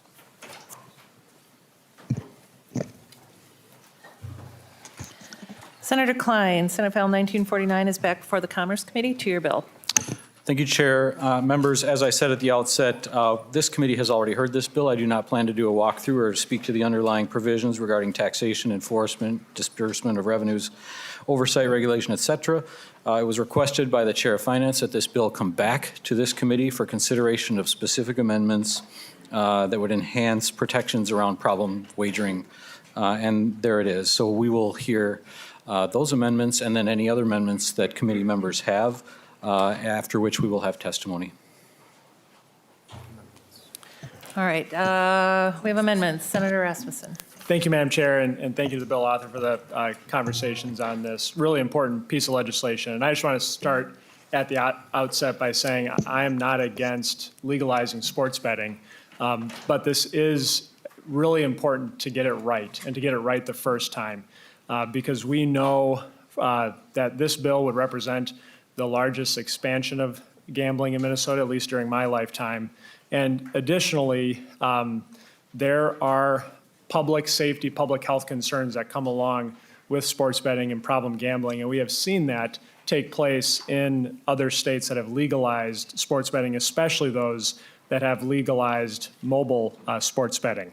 And so my goal today with some of these amendments, and as we continue to discuss this bill this session, is to take a product safety approach and to think about what tools we can use to put into this bill to try to mitigate some of the harms that can come from problem gambling. And one of the reasons I think this is so important is for those Minnesotans and Americans who struggle with problem gambling of any type of addiction disorder has the highest risk of suicide and has devastating impacts on Minnesota families. And so I think it's really important that we get it right, and I appreciate Senator Klein making time for this committee to discuss it again. So with that, Madam Chair, would offer the A91 amendment, and I'm happy to explain the amendment. All right, Senator Rasmussen offers the A91 amendment, which I believe is in our packet. Senator Rasmussen, to your amendment. Thank you, Madam Chair. The A91 amendment does a few things. The first thing it does is that it prohibits in-game betting. And these are micro bets, in-game bets that consumers effectively place while the game is taking place. And you'll see from some of the materials in your packet that was submitted ahead of time, and perhaps from some of the testifiers that will talk later today, that problem gambling experts have identified in-game betting as some of the most problematic for problem gamblers because it can take a single sporting event and turn it into potentially hundreds of betting opportunities for a consumer. And it can lead to loss chasing and other very concerning factors. And in one of the letters that was submitted from an expert on problem gambling said that perhaps as much as 80% of the people who engage in micro betting or in-game wagers meet diagnostic criteria of having a gambling problem. And so I think if we're taking a product safety approach, being cautious, this is one common sense thing for us to adopt. The amendment also provides for a very robust problem gambling helpline that would be staffed 24/7 with experts in problem gambling. And we've seen in states like New Jersey, since they legalized mobile sports betting, that calls into their helpline have nearly doubled. And so I think it's very important that we have robust resources for Minnesotans who are seeking out help. Additionally, this amendment will require a number of studies on best practices for identifying problem gambling. It'll have a prevalence study that is similar to the studies that we had in our cannabis legalization bill last session. And it will also require the regulator to review what other states are doing to try to address problem gambling in their state, which I think is really important. This is a fairly recent expansion of gambling where states are still trying to figure out what the best way is to protect consumers. And lastly, Madam Chair, in this amendment, we have a robust framework for allowing consumers to set limits for themselves. Oftentimes, the mobile sports betting platforms allow for limits to be set, but we see in states that don't require them to set limits that oftentimes only 5–6% of consumers will set limits for themselves. With this amendment, it would require every consumer to set their own limits on a number of key parameters that they would be able to set for themselves. And if they do not set limits, there would be defaults in there. And again, these are self-imposed limits, but would create friction for individuals who are perhaps experiencing problem gambling and allow folks to intervene. So those are the key contours of this amendment and would ask for members' support. Senator Klein, any comment? Chair and Senator Rasmussen, thank you for the A91. Yes, a few comments. First of all, to the opening statement about an expansion of gaming, I guess I would frame it differently and say this is a modernization of an entertainment venue that individuals are already accessing. Just as we no longer maybe drive to the store to get groceries as much as we have them delivered to our homes, and other things that have transferred to a different mode of delivery, wagering, which currently occurs in brick and mortar casinos, is moving to our devices. So this is not, in my view, an expansion so much as a modernization. Members, I'm going to ask you to support the 4 provisions in the A91 offered by Senator Rasmussen. And first of all, let me congratulate or thank Senator Rasmussen for his extensive research on this and the comparisons that he's done with other states. Some of these solutions are quite novel. If this is adopted and if this version of the sports wagering bill becomes law, it will be the safest sports wagering bill in the nation. The four provisions, self-imposed limits, and actually putting some enforcement teeth behind those self-imposed limits, I think is extremely novel and helpful. Just briefly, members, what it means is if you sign up on a platform like DraftKings, you'll have to click through a screen that sort of says, do you want to give yourself a daily limit? And you can say, no, I don't really want to give myself a daily limit. But you can choose, if you do, $100, $500, $1,000, et cetera. If later you choose to change that dollar amount, you have sort of a waiting period so that you don't overspend in a moment of passion. And I think that's novel, and I think that would make it a pretty safe bill. The studies are certainly valuable, and more information is key. The helpline is excellent, and I support that as well. Members, the fourth provision in the bill is the one about which you will hear some opposition from our allies in the tribes and others. This is the prohibition on in-game wagering. And Senator Rasmussen has worked with experts in this field and very convincingly spoken to me about the fact that difficult and problematic gambling often occurs in these in-game situations where somebody will lose $200 in the first quarter and then feel that they kind of need to get it back, so then they'll double down, and that's where people get into trouble. So the prohibition on in-game wagering just says get all your betting lined up before the whistle blows, and then you're done for that game. Members, this would be unique in the nation. Again, it will have opposition. As Senator Rasmussen has expressed, platforms, tribes, others could come back in future years and try to expand into that, but we would at least come out of the gate with this very safe provision. So open to member comments and responses to the A91, but I'm going to ask for a yes vote from the committee. Thank you, Senator Klein. Any comments or questions from members? Senator Rust? Thank you, Madam Chair. Senator Rasmussen, would you speak a little bit more about in-game betting? I see it, it's on line 24 of your amendment, and this is my first committee with this bill. And just what that entails and why it is, to the extent that I understand it, I agree with your amendment, but I wish you'd speak just a little bit more about why it's so harmful in sports betting. Senator Rasmussen. Thank you, Madam Chair, and thank you, Senator Rust, for the question. From the problem gambling experts that I've talked with, one of the reasons that in-game sports betting can be the most problematic of the sports betting that you can place online and through your phone is that basically the platforms will create hundreds of betting opportunities within a single sporting event. And so it could be, is this team going to get the first down on this run? How many points are going to be scored by this player in the first half? And all those permutations, instead of just having a betting on the overall game and who's going to win or the line, really expands the number of opportunities for problem gamblers to bet. And then, as was discussed, you can oftentimes see loss chasing, where someone perhaps loses a bet or two as the game goes on, and they continue to double down to try to recoup their losses throughout that single sporting event. And so just what that does to someone's brain who struggles with gambling addiction is very dangerous. Thank you, Madam Chair. Thank you, Senator Rasmussen. Any other comments or questions from members on the A91 amendment? All right. Senator Rasmussen moves the A91 amendment. All those in favor signify by saying aye. Aye. Those opposed, say nay. Okay, the motion is adopted, or the amendment is adopted. All right, any other amendments? Senator Rasmussen. Thank you, Madam Chair. I would offer the A78 amendment and happy to describe it.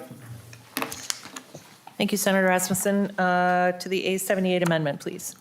Thank you. So, Madam Chair, the A78 would, if adopted, would disallow betting on collegiate sports. And this is an issue where I think, especially given what we have seen happening in other states and within collegiate athletics, warrants caution. I'm not saying that we should never have collegiate sports betting here in the state of Minnesota, but there is enough in flux where I think we should focus on sports betting opportunities for professional athletics before opening up to collegiate athletics here in the state of Minnesota. And I'll just read a quote from Charlie Baker, who's the president of the NCAA.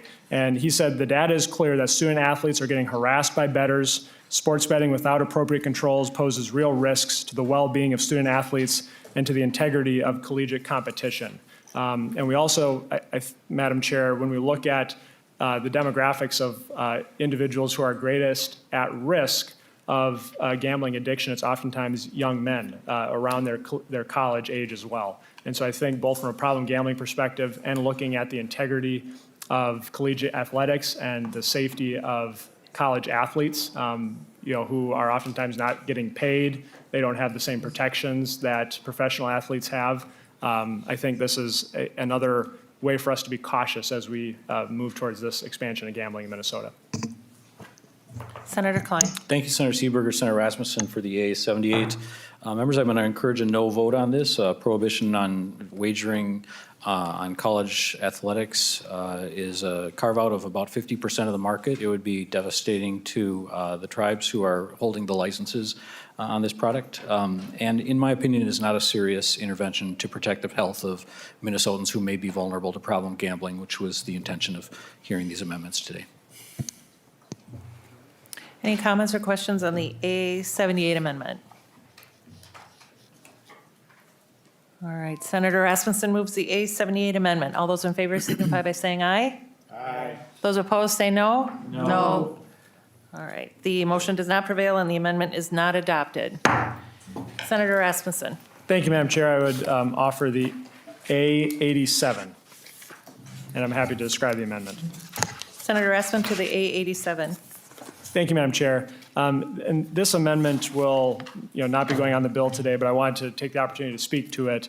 And effectively, with mobile sports betting, the platforms that run mobile sports betting have an incredible amount of data on their consumers. And they know at what time of day consumers are looking to place bets, what nudges can be made to perhaps get someone to place a bet. And that data can be used on one hand to help identify problem gamblers and get them the help they need. Conversely, there are concerns from problem gambling experts that data can be used to further cause problem gambling. And I think when we look at what's happened in other industries, and both in terms of their marketing and their own self-policing of their product safety, I think we have to look at the liability that platforms could potentially have. And if they are using data and are aware of problem gambling on their platform but not taking action, that we need to have a mechanism to hold folks accountable. And if you were to talk to the platforms today, they would say that they do use this data to help identify and prevent problem gambling on their platforms. But I just think as this bill continues to be debated and discussed, it's important to actually make sure that the legislation requires that they do so. And so I just wanted to present this for comment and discussion, but at this time, Madam Chair, I will withdraw the A87. All right, Senator Rasmussen withdraws the A87. Senator Klein, did you want to make any comment on that? Please. Yeah, thank you for the opportunity. Thank you for offering and then withdrawing, and thank you for the discussion about it. I actually think this is a fascinating idea. I think it's absolutely the case that the platforms likely have algorithms that can identify problem wagering, and there may be a way to sort of tie that with responsibility to intervene and protect Minnesotans. The bill as written, the amendment as written, created a private right of action and an enormous liability for sort of any unfortunate life event that followed after a gambling episode. And so I think it was too broad and would not have made it through Judiciary Committee in that form, but I think the idea is worth thinking about and continuing to work on. Thank you, Senator Klein. Any other amendments? Senator Duckworth. Thank you, Madam Chair. I'd like to offer the A98 amendment, please. Okay, Senator Duckworth offers the A98 amendment. Do we have that? And those will be handed out to members? To be distributed, I'm sorry.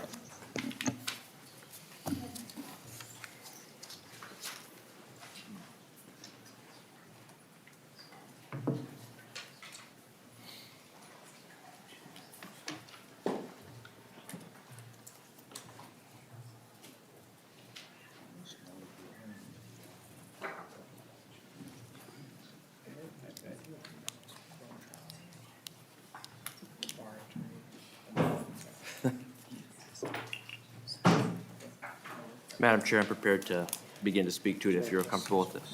I'll explain it to you, Senator Klein. It won't be anything too out of our field, and I don't intend to derail us, just so everybody knows. All right, Senator Duckworth, to your amendment. Thank you, I appreciate it. Nothing like a sports wagering bill to confuse me about where Republicans and Democrats stand on certain issues. This really, Senator Klein, the first one is an opportunity for me to underscore my opinion in that our tracks need to be a part of the conversation, and that some sort of compromise or agreement needs to be found out. Just to highlight you, it's essentially your bill, but if you turn to page 17, it adds a provision. There's a couple of other minor changes throughout the bill in order to have this provision in there, but it talks about under section 12, which is line 17.3, retail sports betting, and goes on to say that a sports betting operator may conduct retail sports betting at the following locations under the terms of a contract between the operator and the retail affiliate associated with the premises on the physical premises of a racetrack or on a property that is located within 1/2 mile of a radius racetrack. And I can't take credit for this idea. This is straight out of Senator Jeremy Miller's bill. And really, it's just to continue to encourage us to have the conversation regarding the tracks, making sure that if there is an opportunity for them to partner with some of the casinos and the tribes on this, that we're giving them the ability to do so. And I'll stop there, Madam Chair. Senator Klein, I know this is something that you're working on, so just curious to get your thoughts on it, where things might stand as it pertains to this part of the bill. Senator Klein. Thank you, Senator Rasmussen and Chair, Senator Duckworth and Chair. The provision to allow an operator to contract with a license holder for bricks and mortar sports book was something we explored quite a bit. It is opposed by our potential license holders, the tribes, for reasons of competition, and I'm going to ask members to oppose it on that basis at this time. Senator Duckworth. Madam Chair, thank you. I could appreciate that. I've met with a lot of folks in regard to this part of the bill. They tell me conversations are still ongoing. I hope that's the case. I hope that the final version of the bill reflects something that is a happy medium, so to speak. So with that being said, Madam Chair, I will withdraw the amendment. Senator Duckworth withdraws the A98 amendment. Are there any other amendments? I have one more for you. Okay, Senator Duckworth. I'd like to introduce the A95 amendment, if that could be distributed as well, please.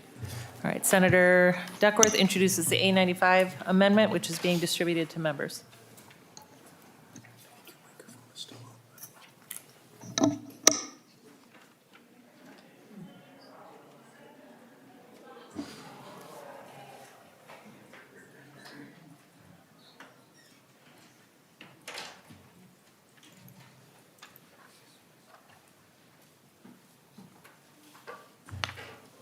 Senator Duckworth, to your amendment. Thank you, Madam Chair. I appreciate it. Senator Klein, this one won't be a surprise to you either. It has to do with tax relief for charitable gambling organizations. Something that I think, based on a law that was passed last year, is something that we shouldn't forget about, something we need to look at helping to rectify, whether it be your local Lions Club, your VFW, whatever it might be, that was significantly impacted by legislation last year. This bill and some of its revenue gives us an opportunity to potentially try to solve or rectify or fix some of the significant financial impact of those organizations. That's the purpose of this amendment. It's one of those things, again, I'm told is still being worked on and considered.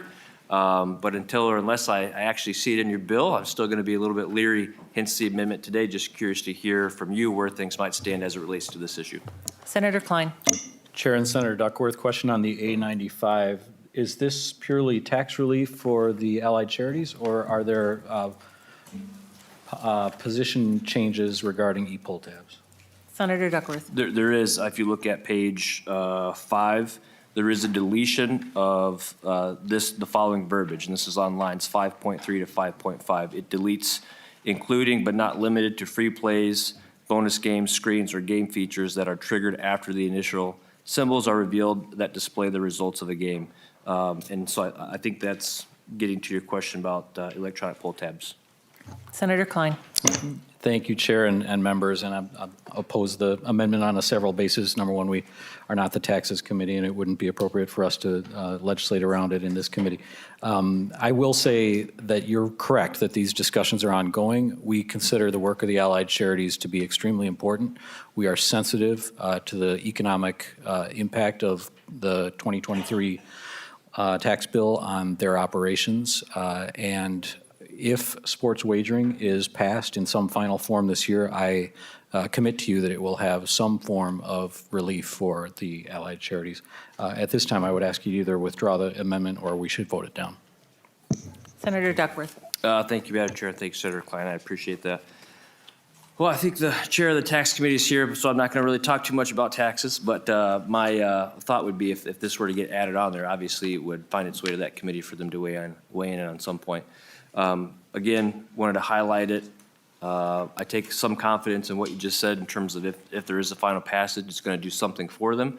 I guess I'll kind of wait to see how that shakes out, although having the bill as near the form it's going to be in, passing out of the Commerce Committee, I think is also critical. So with that being said, Madam Chair, I have a couple of more comments I'd still like to say, but I will withdraw the A95 at this point. Senator Duckworth withdraws the A95 amendment. Are there any other amendments? All right, seeing none, we'll move on to our testifiers. Our first testifier is Andy Plato, and following Mr. Plato will be Jeremy Kudon. If both could approach the testifiers table, please.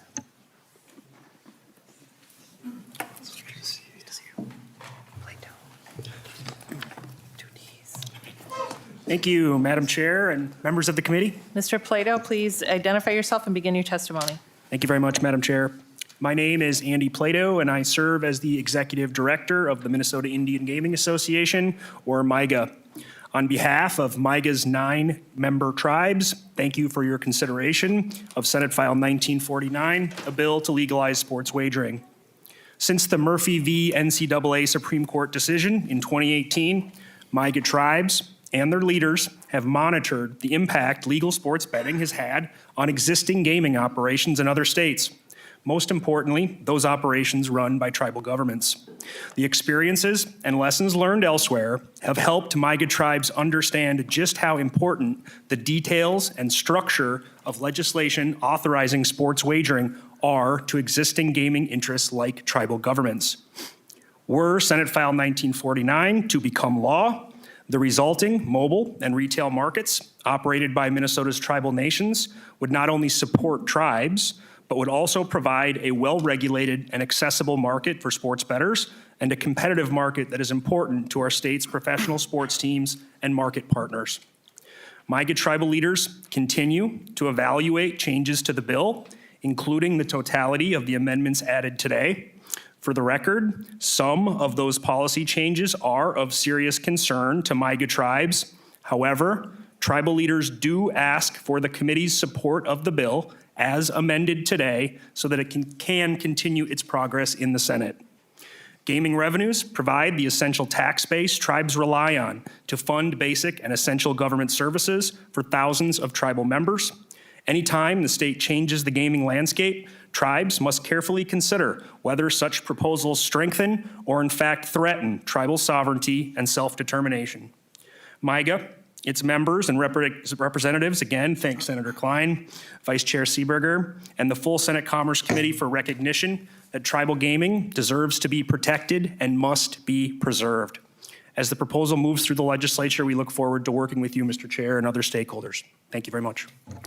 Thank you, Mr. Plato. Our next testifier is Jeremy Kudon, and following Mr. Kudon will be Susan Sheridan Tucker. If Ms. Tucker could approach the testifiers table.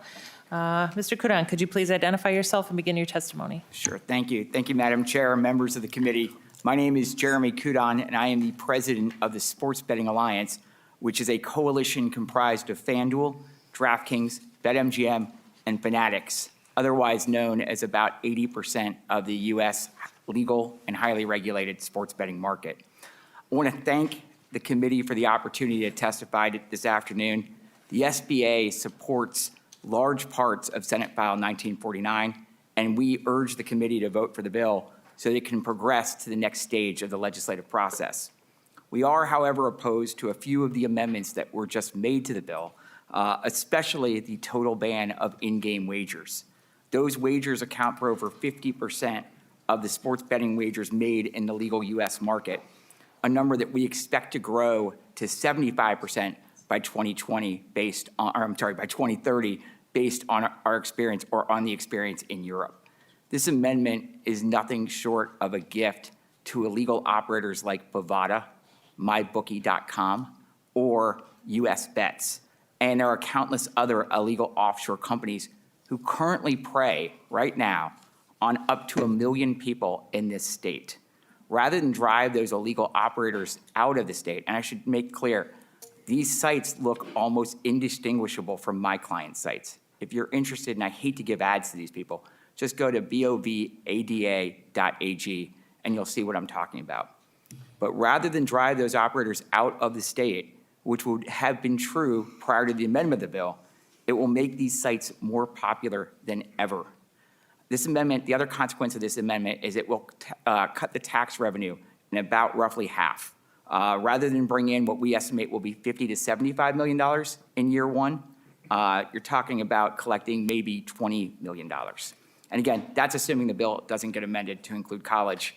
Then you're talking about really $10 to $12 million. That's simply not enough money to fund the tracks, youth sports, or provide the problem gambling resources contemplated in Senate File 1949. We look forward to working with Chair Klein and members of the Senate to improve this bill over the coming days. Thank you so much. Thank you, Mr. Kudon. Our next testifier is Susan Sheridan Tucker, and following Ms. Tucker will be Tracy Wilson. If Ms. Wilson can approach the table, please. Ms. Sheridan Tucker, please identify yourself and begin your testimony. Good afternoon. I'm Susan Sheridan Tucker, and I'm the Executive Director of the Minnesota Alliance on Problem Gambling.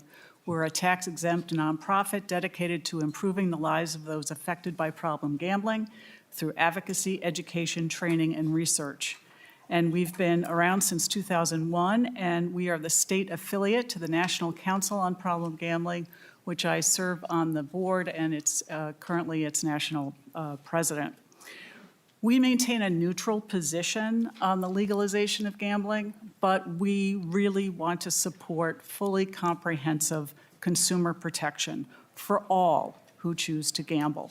We know that gambling addiction does not affect a large percentage of the population, but for the percentage that it does impact, it is extremely serious. So we need funding for prevention, treatment, and research, because this is the only way we get this funding.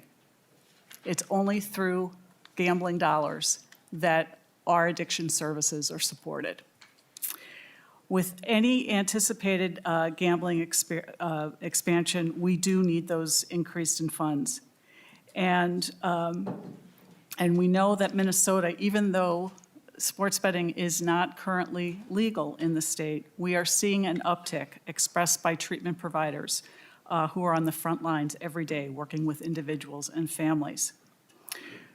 The other thing I just want to point out is that I really need policymakers to see this addiction for what it is. It does impact 250,000 Minnesotans, of which about 56,000 are likely suffering from gambling disorder. And every one gambler impacts 7 to 10 other individuals. Those are not insignificant numbers. So I would like you to carefully consider, as you're looking at this legislation, what is going to be best for the Minnesotans who are not going to come to this table to talk about their addiction because it's too stigmatized and it's too shaming. And we need to remember those people, and that's why I'm here. So I ask that we put together the best bill possible with the greatest consumer protections to protect youth. We have no prevention materials in the schools right now. Advertising needs to be limited to access for anybody under the age of 21. These are all things that we can do that will not limit people's capacity to gamble. Thank you. Thank you for your testimony.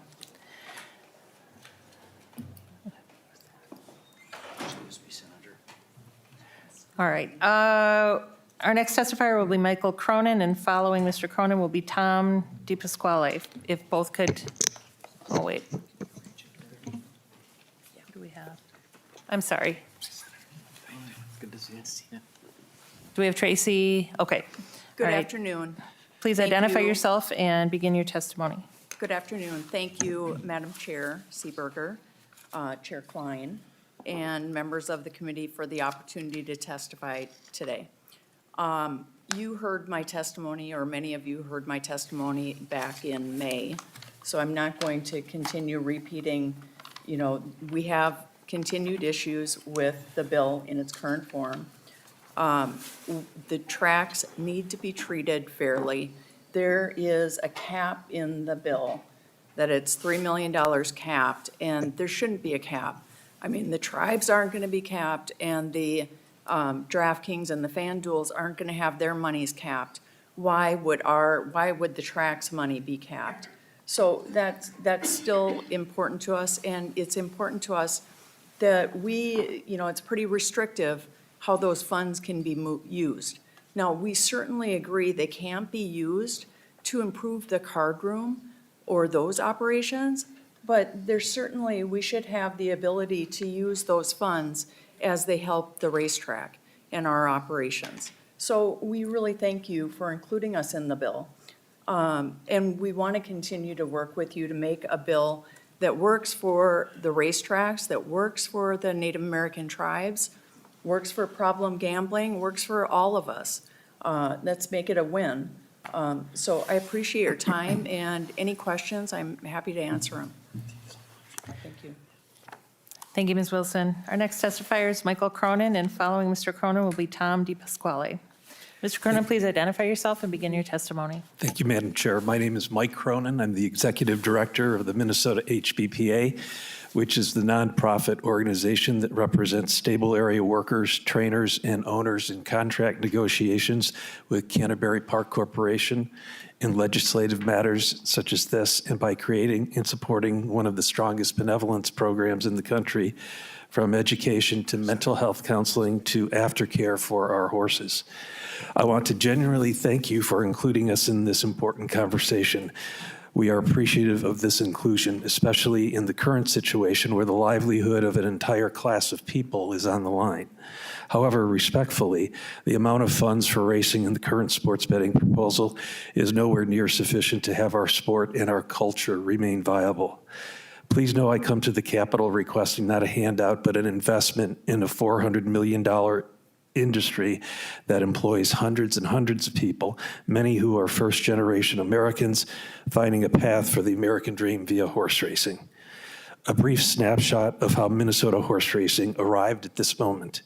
When racing began at Canterbury, the gambling offered there was on equal footing with any other form of gambling in the state. Now, in 2024, the lottery, e-pull tabs, and casino gambling are part of the Minnesota gambling landscape. Each is a multi-billion-dollar enterprise. Meanwhile, horse racing in Minnesota has been precluded from expanding its gambling offerings. Horse racing simply doesn't have the right to compete on equal footing with its competitors. And still, some ask us why horse racing is facing a threat to its existence in the state. Whereas Canterbury Park has multiple revenue streams, the people I represent, the very foundation of our sport, have just one, a modest commission on dollars wagered on racing. So our state allowed other forms of gambling to expand its offerings while not offering the same freedom of doing so for racing. I am not up to, there was a very good rationale for tribal interests to be given the right to operate a casino monopoly which produces billions and billions of dollars every year. But the law of unattended circumstances has played out when now Minnesota horse racing is facing possible extinction. I can't believe legislators and tribal leaders in their righteous pursuit of trying to address previous sins of the state against Native Americans intended to destroy the livelihood of an entire class of people and their culture. That would be tragically ironic. Today, I suggest a new approach. Instead of looking at the gambling business as a zero-sum game where there necessarily has to be winners and losers, I ask for you to look at the totality of horse racing and how a relatively small investment can fuel an industry that impacts so many. The investment would totally change the dynamic of horse racing. Instead of continuing to lose horses to the Midwest states of Iowa, Illinois, Indiana, and even Nebraska, Minnesota could become the mecca for horse racing in the region. In concrete terms, this means more people from other parts of the country fueling Minnesota business. It's taking an industry currently on the ropes and making it vibrant. Beyond the business, the B in the Minnesota HBPA stands for benevolence. 4 years ago, we began an education program in the stable area called Furlong Learning. It was founded by teacher and horsewoman Megan Riley. In the first year, it had just a handful of students. This past year, the number soared to 43. These kids thrive because the program is comprehensive and it is fun, and because they know they are loved. Another program begun at about the same time was Abijah's on the Backside, founded by counselor and horsewoman Sally Mixon. Provides equine-based psychotherapy for first responders, the military, and anyone and everyone in the stable area at Canterbury, a population of roughly 400 people. So as the kids are enjoying Furlong Learning, Furlong and Abijah's are working together, looking out for the mental health of the students. I invite each of you to come to the stable area and see all the thriving children with big smiles. As cliche as it sounds, our stable area is a village where people look out for each other and their horses. It's a special place that is entirely funded by purse money. I ask you to do no harm in your sports betting legislation. I ask you to invest in Minnesota horse racing and its people. Thank you. Thank you, Mr. Cronin. Our next testifier is Tom DePasquale, and following him will be Leah Patton. Mr. DePasquale, please identify yourself and begin your testimony. Madam Chair, Tom DePasquale, Senator Klein, members of the committee, thank you. I am the former executive director of the Minnesota Racing Commission from 2013 to 2020. I haven't been to this body in several years, so I may have lost a step in my game. I currently am a consultant with the Federal Horse Racing Integrity and Safety Authority, which was created by Congress in 2020 to establish national uniform rules for racetrack safety and anti-doping and medication control. That's not an incidental development insofar as Canterbury is concerned. We only regulate thoroughbred racing, not standardbreds. But the reason it's important is because Canterbury has always enjoyed an advantage as a track that was extremely safe for horses and participants in the game, and the state had the advantage of being a highly well-regulated industry in the state of Minnesota going back to 1983 when racing started. That advantage has been lost because now all tracks all over the country are operating under the same safety and medication rules. And so on top of that loss of market advantage, if you will, comes the sports betting bill. And for reasons already stated, which I won't go into, it does represent an existential threat to the future of racing in Minnesota. We had a bill in the industry that we wanted to bring to the legislature in 2017. I led an effort to study sports betting, and we concluded and recommended to the governor's office then that these racetracks were uniquely suited to host sports betting. Some of the participants were already licensed by the Racing Commission. But that approach was canned for the simple reason that it was considered an expansion of gambling, and as such, the tribes would have been allowed to claw back the $80 million that they provided in purse subsidies under the cooperative marketing agreement that expired a couple years ago. I learned today that sports betting is not an expansion of gambling, it's a modernization. Had I known that in 2017, we might have brought a bill, but that's water over the dam. In my 1 minute that remains, I want to raise an issue that I think bears the attention of the legislature, and hopefully Senator Latch, you'll take it up in the Judiciary Committee. And that is, I think this bill raises serious federal legal and constitutional questions under the Equal Protection Clause. There is a case pending on writ of certiorari before the Supreme Court arising out of Florida, which granted the Seminole tribe an exclusive monopoly on sports betting in Florida.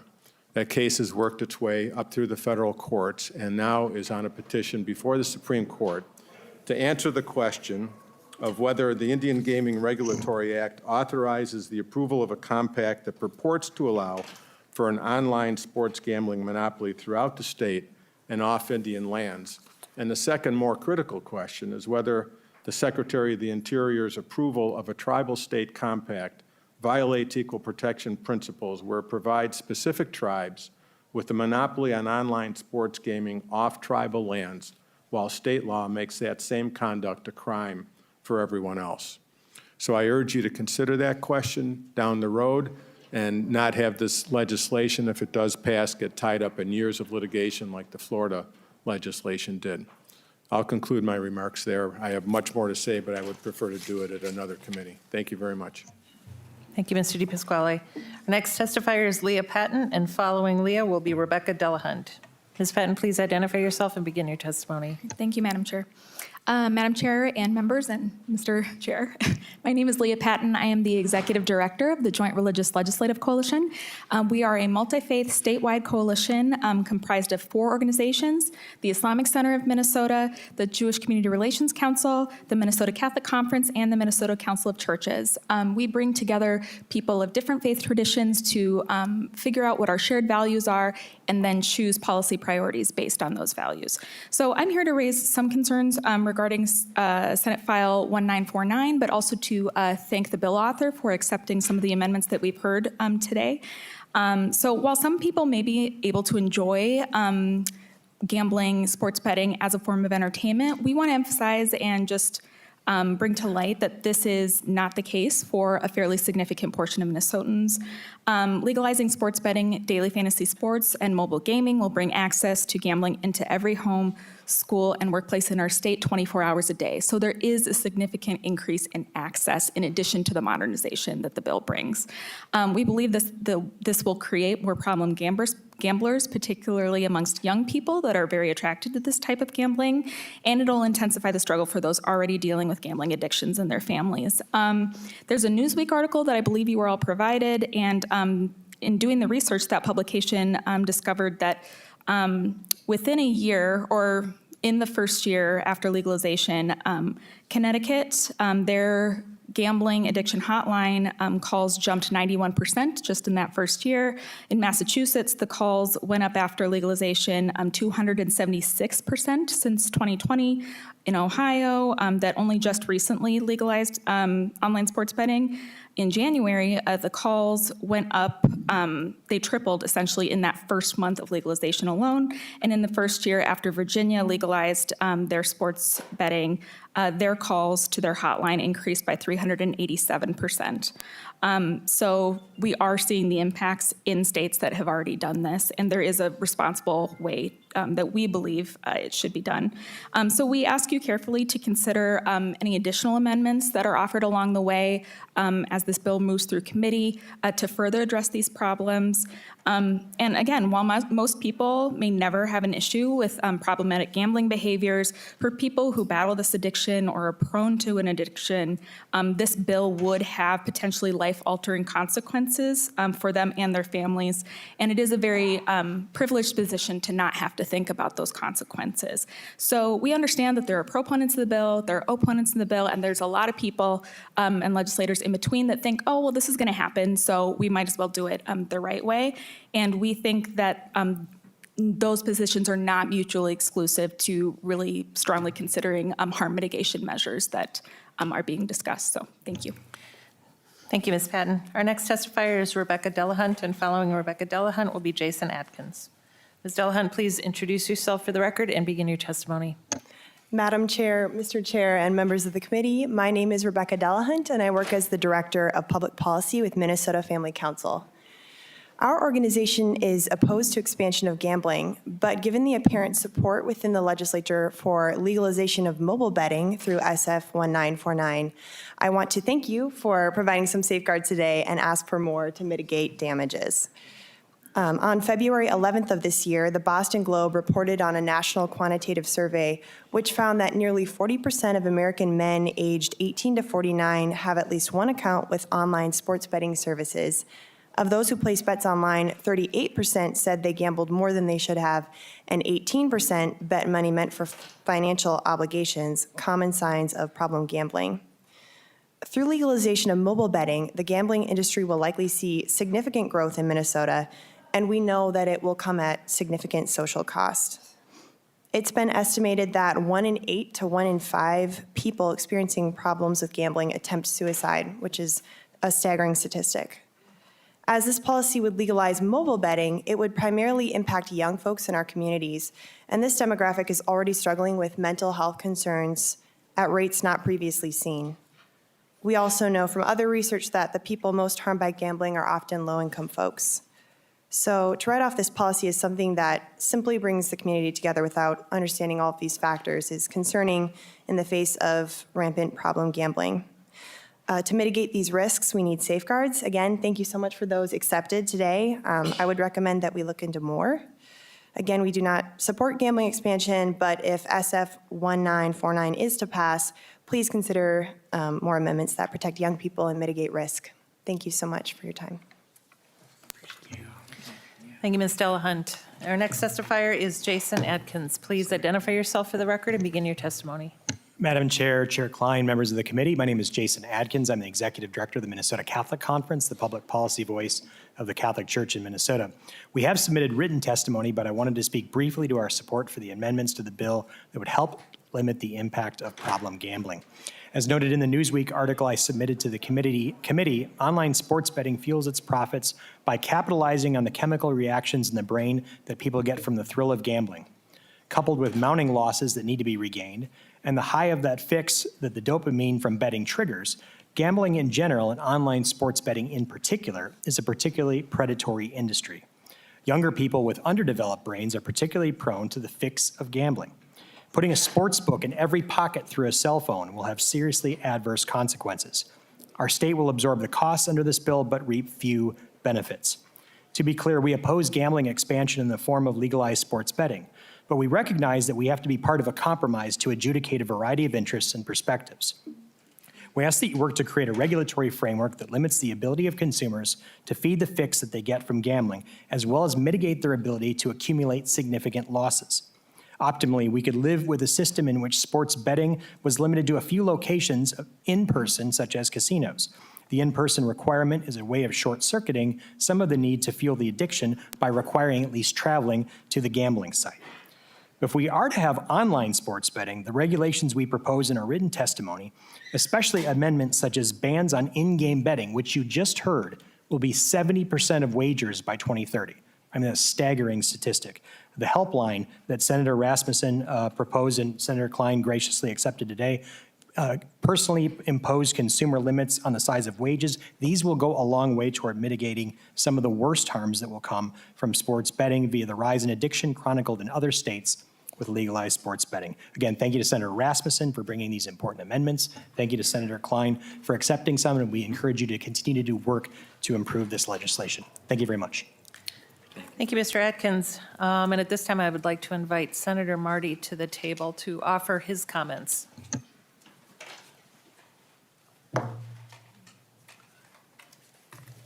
Thank you, Madam Chair and members of the committee. I appreciate the chance to comment briefly. And as Senator Rasmussen said earlier, he described it as the biggest expansion of gambling in his lifetime. And I'm a bit older than him, and I can bet that it was actually probably the biggest expansion we've had in Minnesota history.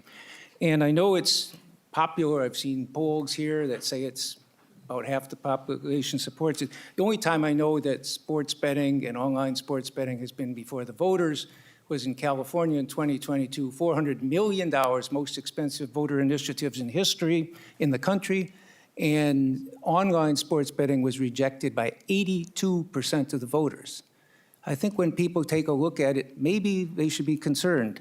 I'm not anti-gambling. I think I'm more a libertarian in terms of adults should be able to do what they want. I don't have problems with people sports betting. I mean, we have March Madness kinds of pools here everywhere. You can bet with your friends, strangers. I don't care. The problem I have is when a predatory industry steps in and encourages you to making money off of that. And that's the real risk here. These are predatory businesses that are very skilled at making you do it. When you start exploring, taking timeouts and so on, they hammer you with more special deals to get you involved. And as I think several of the witnesses said, this is the addiction that has the highest suicide rate of any addiction. 1 in 6 people in problem gambling in one study had actually attempted, not considered, but attempted suicide. That's a huge public health crisis. And if we're going to do that, we have to be ready and we have to be prepared for it. So I appreciate the amendment today that Senator Rasmussen pointed out with on in-game betting is such a big part of it, and it's part of the addictive thing. If you're betting on a game 2 or 3 things before the game, that's one thing, but when you're constantly there getting new push notifications to get you to do it, it's very addictive. I also think that Senator Rasmussen's amendment about collegiate sports should have been put on too. There was all kinds of stories, if you look at them, about the college athletes who are getting death threats. A TCU basketball player made 2 free throws in the last few seconds of a game against Gonzaga and got death threats for it. He made the shots. He didn't botch them, he made them. And it didn't change the outcome of the game. So they say, why'd you have to make them? It didn't change the outcome, but it changed the point spread. People lose money, they bet. College athletes, we shouldn't be, they're not paid. I know they're getting other ways of compensation in some ways, but we shouldn't be putting them up for this. There are a number of other things I hope we can consider in future committees. This is a very big expansion. It's a very dangerous one. And again, I have no problem with people gambling. Those who want sports betting, frankly, most people are doing what they want to do anyway with sports betting. But when you put a predatory industry in, that's where you have the real problems, and I urge the members to continue this as we move through other committees. So thank you for your time. Thank you, Senator Marty. Any brief commentary from our members? Senator Duckworth. I will be brief, Madam Chair. I appreciate it. I can't help but at least start by saying this. I wish that the same concern regarding addiction was a part of the conversation last session when we legalized marijuana across the state of Minnesota. But I'll stop with that there. I want to focus on this bill. I think getting it right is 100% correct. I think we probably are the closest we've ever been as it pertains to this bill, but I don't think we're all the way there yet, and I believe this is the committee to do that work. And so I'm not necessarily in favor of continuing to advance the bill, knowing there are still some significant aspects of it that are to be worked on or to be tweaked. Namely, I do believe the tracks need to be given a fair shot, and I think they need to have some certainty. The industry is dying in Minnesota. There are fewer and fewer horses at Canterbury year after year because nobody knows what to expect. The future of that racetrack and others is a huge question mark right now, and we're failing them if we don't provide some of the certainty, either way, to be honest with you, in regard to their future and what people can expect there. I don't think this bill necessarily does that yet, and I think some testifiers spoke to that. The last one is one that really just bugs me, and it's the charitable gambling thing. And I'm not going to vote for a sports betting bill to be legalized in the state of Minnesota if we don't right the wrong that was done last year as it pertains to charitable gambling. I'll give you one example. They're the Lakeville Lions, and I will admit I am a member. But from the year 21 to 22, they raised $310,000 they gave to local charities. Because of the law that was passed last year, first and foremost, they are only able to keep about 23% of the revenue they generate due to taxes and expenses, and they're expecting to see at least a 30% decrease in revenue. That's $100,000 less being poured right back into the community. And that's just one example of hundreds all across the state. So if we don't fix that, we talk about morality when it comes to gambling or sports wagering. What about the morality of reaching into the pockets of such organizations and reducing the phenomenal work they've been doing across our state for years? This isn't targeted at you, Senator Klein. It feels like it because it's your bill right now. And but all that to say, we're telling people right now in this hearing that as it relates to those two issues, we're going to figure it out. It's not going to be today. It's not going to be right here now in the Commerce Committee, but we'll just get around to figuring it out. And I don't think that was a transparent strategy that worked last year, so I'm a little doubtful it's going to work again this year, and I don't think it's appropriate governing. I think it's a poor way for the legislature to govern, to just move bills along from one committee to the next, promising or telling people, well, you're going to see improvements along the way, we'll get there. They should be done now before we move it along. So let's keep working on the bill. Before I will commit to supporting it and making it law, those are the two things I think need to be ironed out and clarified for the people of Minnesota. Thank you, Madam Chair. I know I promised to be brief. I apologize.